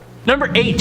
Franken Castle. After he was taken out by Daken on orders from Norman Osborn during the Dark Reign event, Frank Castle, yes, the Punisher, was revived by the Legion of Monsters as an undead zombie-like monster known as Franken Castle. The Legion resurrected Frank to recruit him in their fight against the villain known as Hellsguard, who was systematically killing off monsters using samurai-like assassins. Although he originally refused, Frank got involved after seeing innocent child monsters being dispatched as well, and that is not something Frank is willing to abide. He went on to slay hordes of Hellsguard's men. It's honestly an incredibly interesting moment in Frank Castle's history, and it got this version of Frank moved to Earth 666. He also nearly enacted revenge against Daken, being stopped by Wolverine before he was returned to his human form through the Bloodstone. Number 7. Zombie Scarlet Witch. On Earth 2149, things were relatively similar to Earth 616 until one day, a traveler from an alternate dimension showed up at Avengers Mansion, warning of the Earth's impending doom at the hands of an army of the dead. Who was this interdimensional traveler? None other than the groovy Ash Williams from the Evil Dead franchise. The heroes ignore this strange and irritating man, but soon after they discover that the threat is real and they are bitten by the zombie horde and transformed into the living dead. Ash eventually teams up with Earth's Scarlet Witch and Dazzler to try and find the Book of the Dead and save the Earth, but Wanda was eventually bitten by a zombified Punisher and turned into a zombie herself. Now, in the zombie universe, there are plenty of zombie heroes to choose from, such as Captain America, Spider-Man, and even Howard the Duck. But for this list, we decided to go with Scarlet Witch, as her incredible powers make her a terrifying force to be reckoned with under the best of circumstances. But the idea of all that power having an insatiable taste for human flesh is even worse. Number 6. Ice Giant Thor. In What If Thor in 2018, we got the story of what if Thor was raised by frost giants. Laufey, the king of the frost giants, defeats Odin in their battle so long ago, and just as Odin took the infant Loki, Laufey takes the kid Thor and raises him as his own. Loki is obviously here as well, and like usual, they form a pretty tight bond as adoptive brothers. Unfortunately, due to Thor's strength and skill in battle, not to mention his fondness for summoning the power of lightning, he is praised among the frost giants and by Laufey himself, who begins to completely forget Loki, his actual true son. Instead, Loki finds the captured Freya in the dungeons and she teaches him how to use magic. Loki eventually busts her out of prison and together they attempt to escape to Midgard. They go to the ruins of Asgard and attempt to repair the Rainbow Bridge until Thor and Laufey show up. Loki ends the life of his father while Thor unknowingly ends his mother with a blast from his giant ice hammer, Ice Crusher. Thor almost takes out his brother as well, but at the last minute, he lets him go. We don't know what happens next, only that Loki went to Midgard, had kids and a family, and apparently became a hero. It actually ends on a rather sweet note. Number 5. Vampire Daredevil. When Magneto's ultimatum wave devastated New York in the Ultimate Universe, one of the victims of the flood was the original Daredevil, Matt Murdock. Feeling that Hell's Kitchen needed its champion, Murdock's old mentor, Stick, sought out Raymond Connor to become Matt's replacement. Like Matt, Raymond was blinded in an accident and developed similar abilities. After being trained by Stick, Raymond took on the Daredevil mantle, using a yellow and red variation of Matt's red costume. This new hero's career was cut extremely short when he was bitten by a vampire version of the Nerd Hulk. This turned the new Daredevil into a terrifying and effective vampire, even managing to bite Captain America and defeat Blade in combat. Thankfully, before he could land the killing blow, he was teleported to Iran, where he perished in the sun. Number 4.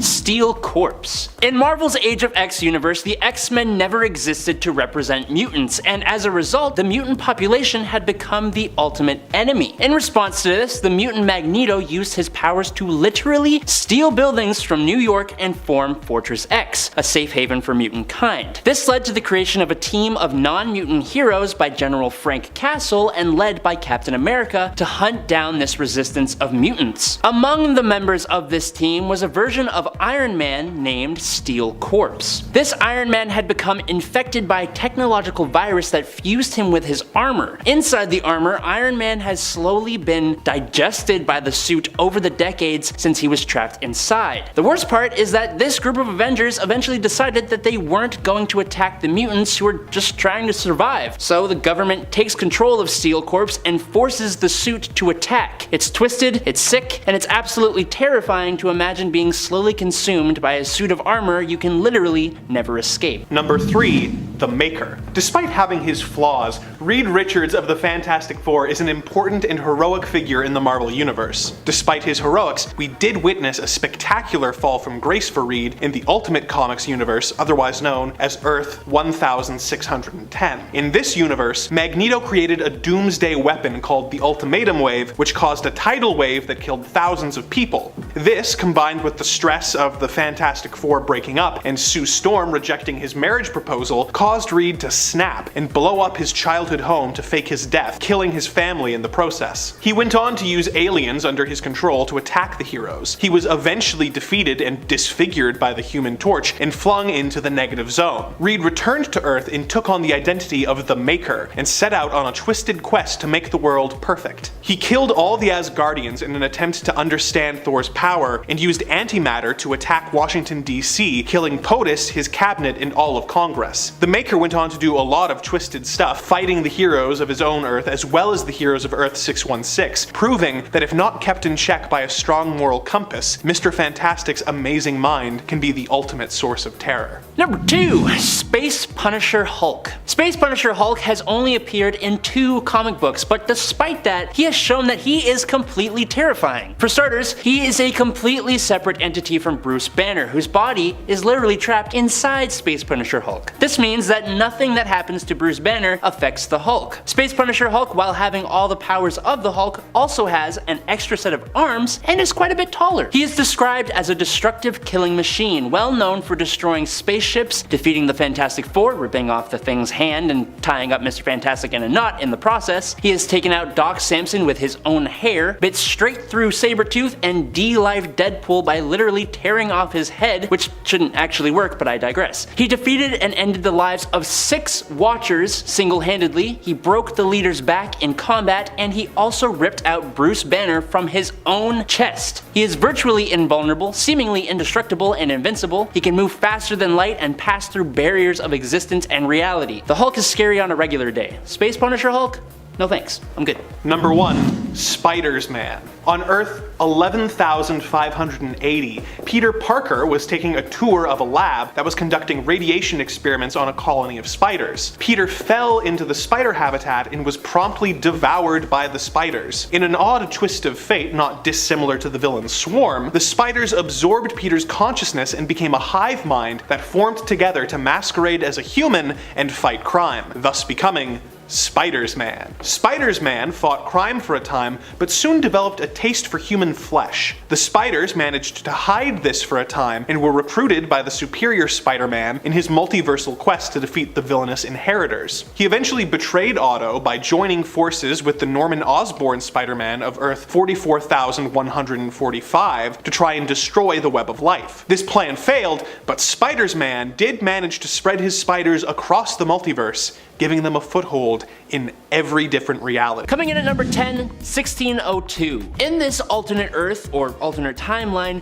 Magneto is known as Enrique, or the Grand Inquisitor. He was born Jewish in a Venice ghetto, but was taken in by a Christian priest and baptized. The Christians later refused to let him be returned to his Jewish family, and being unable to be reunited with this family left him psychologically scarred, which I guess led him directly to become the leader of the Spanish Inquisition somehow? He was ordered to execute the witchbreed, or mutants to us in the modern age, but he hid those who could pass off as human. Enrique's only known followers are his children Petros and Sister Wanda, who are Quicksilver and the Scarlet Witch, in case you didn't make the connection. And his spy in the Vatican is the Toad. Enrique uses his position to further his needs and curry favor with the influential figures, including King James of Scotland. While Enrique is attempting to have Angel killed, the Witchbreed is rescued by Iceman and Cyclops. If you guys haven't read 1602, definitely do. It's written by frickin' Neil Gaiman. Like, come on. Hey guys, if you're enjoying this video, make sure you drop a like. It really helps us out as a channel and we would really appreciate it. It's on to number 9 with Age of Apocalypse Magneto. In the reality of Age of Apocalypse, Magneto leads this world's X-Men after the death of his friend Charles Xavier, at the hands of Xavier's son David, who traveled back in time hoping to kill Magneto. Magneto and the X-Men fight against the forces of this world's Apocalypse, who,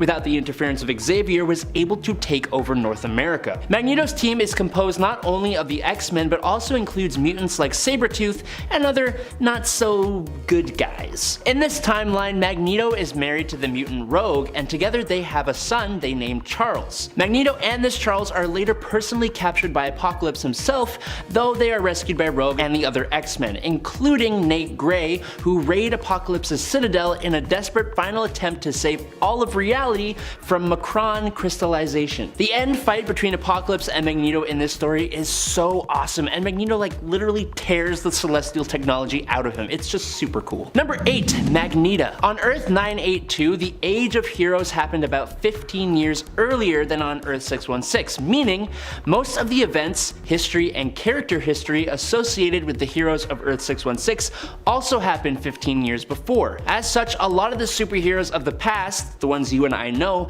have either grown up, grown old, or retired, with new heroes in their place. For Magneto, he doesn't actually show up. Instead, we have a young woman who goes by the name Magneta, and who seems to have all the same powers as Magneto, even dressing similar to him as she considers him her predecessor. She started off as a hero and always spouted the heroic ideologies that Magneto followed, condemning his more negative aspects, but that didn't really seem to matter though, as she eventually went bad anyways and founded the Sisterhood of Mutants as a strike team for mutants against human oppression. Her efforts to recruit a Midtown high school student named Nucleus brought her into conflict with Spider-Girl and the X-People. Number 7. Max Eisenhart of Earth 8013. In this reality, where Charles Xavier had died in his first encounter with Lucifer, Magneto formed his Brotherhood of Evil Mutants using his children Pietro and Wanda alongside Cyclops, Jean Grey, Iceman, Angel, and Beast, who curiously wielded gauntlets that made him some very Wolverine-like claws for some reason, I don't know. These 5 youths were the original X-Men on Earth 616, which makes it really interesting to see them in this strange Magneto-led bad guy team. Together, they actually ended up successfully conquering the world, but then again, they were unable to prevent Galactus from in turn destroying that world, so...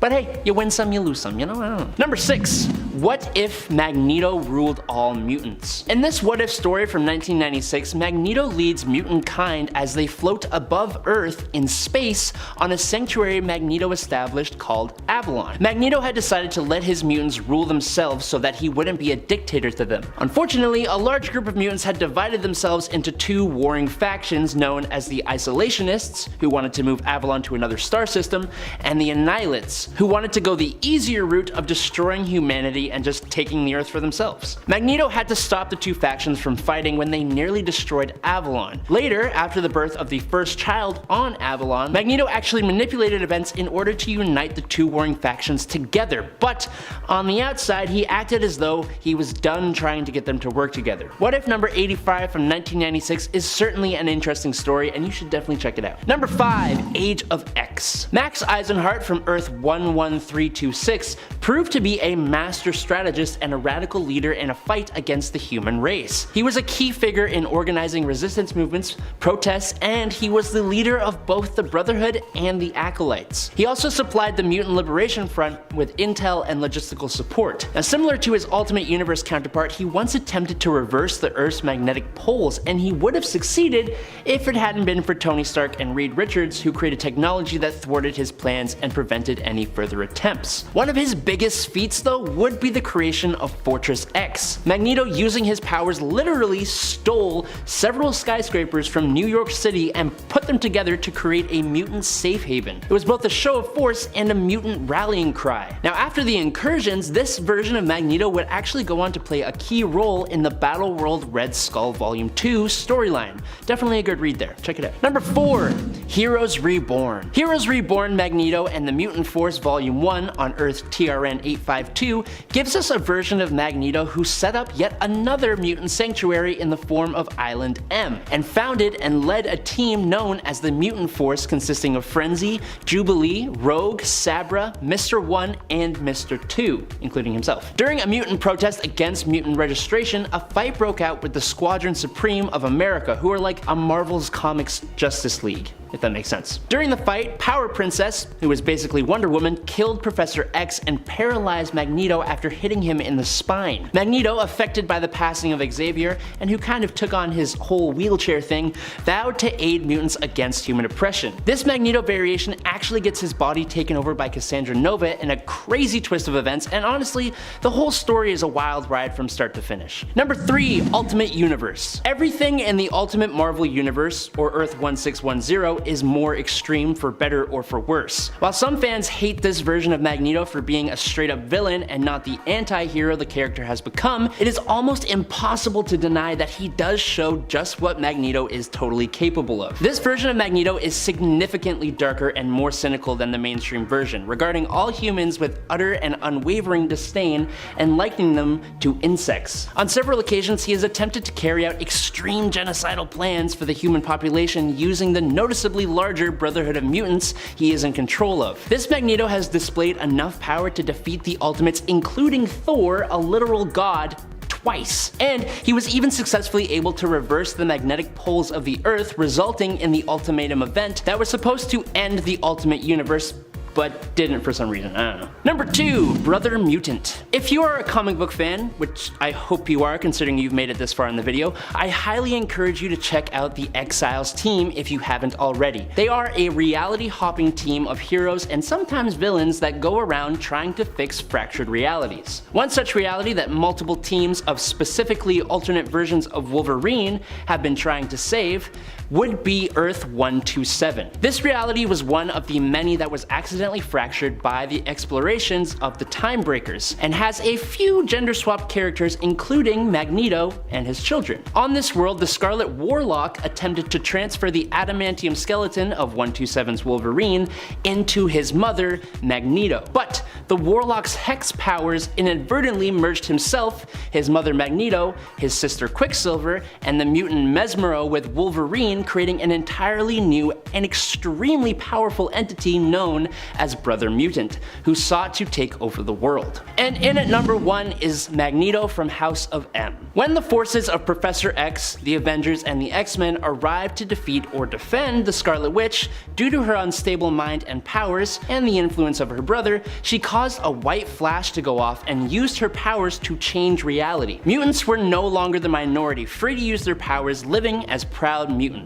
All the mutant heroes were now living their perfect lives. Most of the societal changes in this alternate timeline were directly thanks to the strong and successful leadership of the House of Magnus, meaning Magneto and his children. Magneto took the fight to the USA with his fellow mutants. He brought down the SHIELD helicarrier and fought a final battle against the Sentinels in Central Park, defeating them. The President of the United States was captured, and Magneto and Genosha were now the world's premier superpower, with large parts of the world under his control as king. King Eric Magnus was the most powerful individual in the world, if we don't consider the Scarlet Witch, who literally created it all. Instead of mutant oppression, humans were now being oppressed and hunted by alternate versions of Sentinels. Heroes like Luke Cage, Hawkeye, and more tried to rise up and defend the defenseless as a group called the Human Resistance Movement. Number 10. Goose Rider. Coming from the same animal-themed alternate universe as Spider-Ham, little is known about this variant of Ghost Rider other than the fact that he is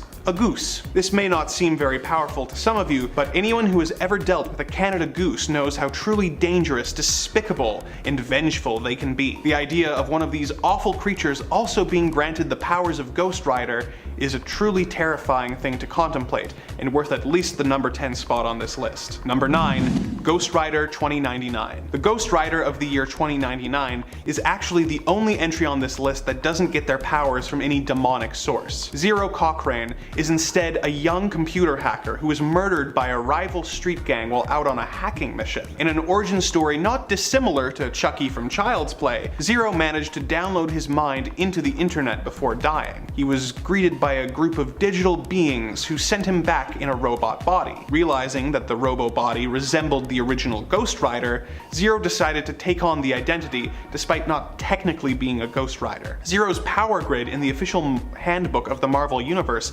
actually lists his abilities as being much higher than many of the other Ghost Riders on this list, but as they are not a true Ghost Rider, I have decided to rank him pretty low. Number 8. Ghost Spider. A Peter Parker from an alternate dimension who travels the multiverse with the help of his Uncle Ben, stealing the powers of other Spider-Men in order to better defend his universe. The Amazing Spider, as he called himself, eventually kidnapped the Spider-Man of Earth 616 and brought him to his universe. When Spidey learned of his misguided alternate's plan, he managed to convince him that what he was doing was wrong. Although evil Uncle Ben tried to kill the mainstream Spider-Man, the Spider gave up his life to save the Peter of Earth 616. The Spider was brought back to life by his universe's Doctor Strange and turned into Ghost Spider. We have yet to see this version of Ghost Rider in action, but the mere idea of Spider-Man being granted the demonic powers of the Ghost Rider in addition to his spider powers sounds like a total powerhouse. Unfortunately, the lack of follow-up leaves him in the number 8 slot. Number 7. Danny Ketch. While visiting Houdini's grave,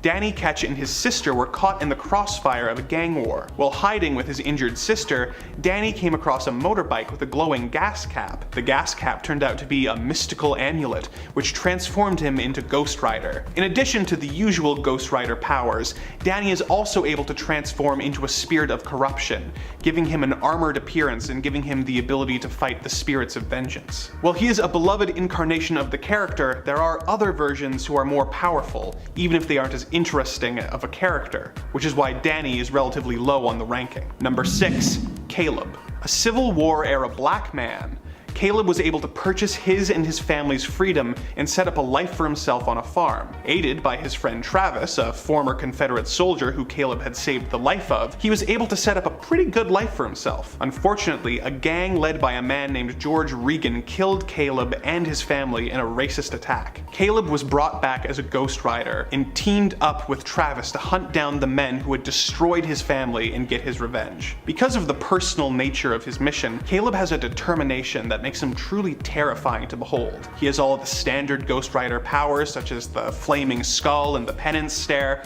but he has also displayed powers that none of the other Ghost Riders have shown to be capable of. These include the power to travel between dimensions with the use of his Hellfire, and the ability to possess and control the corpses of his victims. Number 5. Johnny Blaze. Johnny Blaze is a motorcycle stuntman who, in an effort to save his surrogate father, Crash Simpson, from dying of cancer, made a deal with the demon Mephisto. Mephisto promised to cure Crash's cancer in exchange for Johnny's service. Unfortunately, Crash perished in a stunt gone wrong almost immediately afterwards, and Johnny became the Ghost Rider. Although he has tried to rid himself of this curse many times over the years, Johnny has used his powers to punish evildoers and do a lot of good, despite the evil inside wrestling for control. He is the most well-known Ghost Rider, possessing all of the iconic powers that come with the title. As he is the original Ghost Rider, other than Carter Slade, a hero with the same name but different powers, he is the barometer to which we are comparing all the other Ghost Riders and their powers, placing him at the middle of this list. Number 4.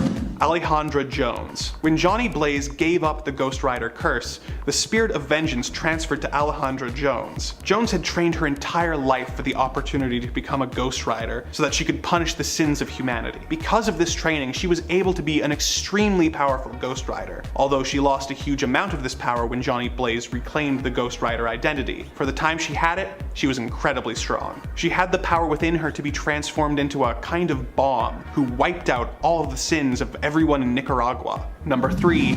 Cosmic Ghost Rider. The Ghost Rider of an alternate dimension where Thanos killed everyone on Earth. This rider made a deal with Mephisto so that he could seek out and destroy Thanos. Riding his space motorcycle, the rider teamed up with Galactus to hunt down the Mad Titan. When that failed, he went back in time in an attempt to kill Thanos as a baby. He instead raised the baby Thanos, somehow managing to make him even worse. He traveled the cosmos, punishing evildoers, becoming the first Ghost Rider to take their mission to an intergalactic level. But who was this version of Ghost Rider? What makes him so determined, ruthless, and vengeful? The answer? He's Frank Castle, aka the Punisher. You don't get much more dangerous than the powers of the Ghost Rider paired with the abilities and psychosis of the Punisher. Number 2.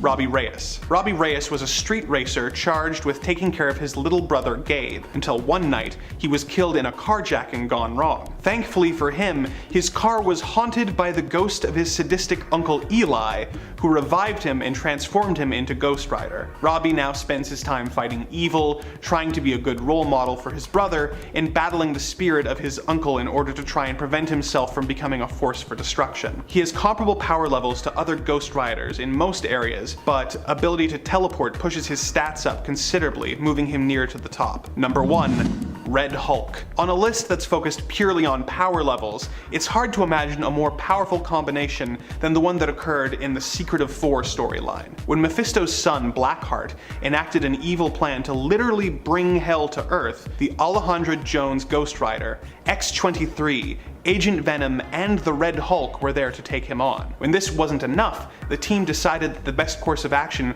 would be to bond the Spirit of Vengeance and the Venom symbiote to the Red Hulk. This led to a creature with the combined powers of Ghost Rider, Venom, and Red Hulk, taking on and beating Blackheart in perhaps the most over-the-top action display Marvel has seen in years. Any other Ghost Rider variants you would like to have seen on the list? Disagree with this ranking? Let us know in the comments below, and please remember to like and subscribe to Top 10 Nerd. The Alejandra Jones Ghost Rider X-23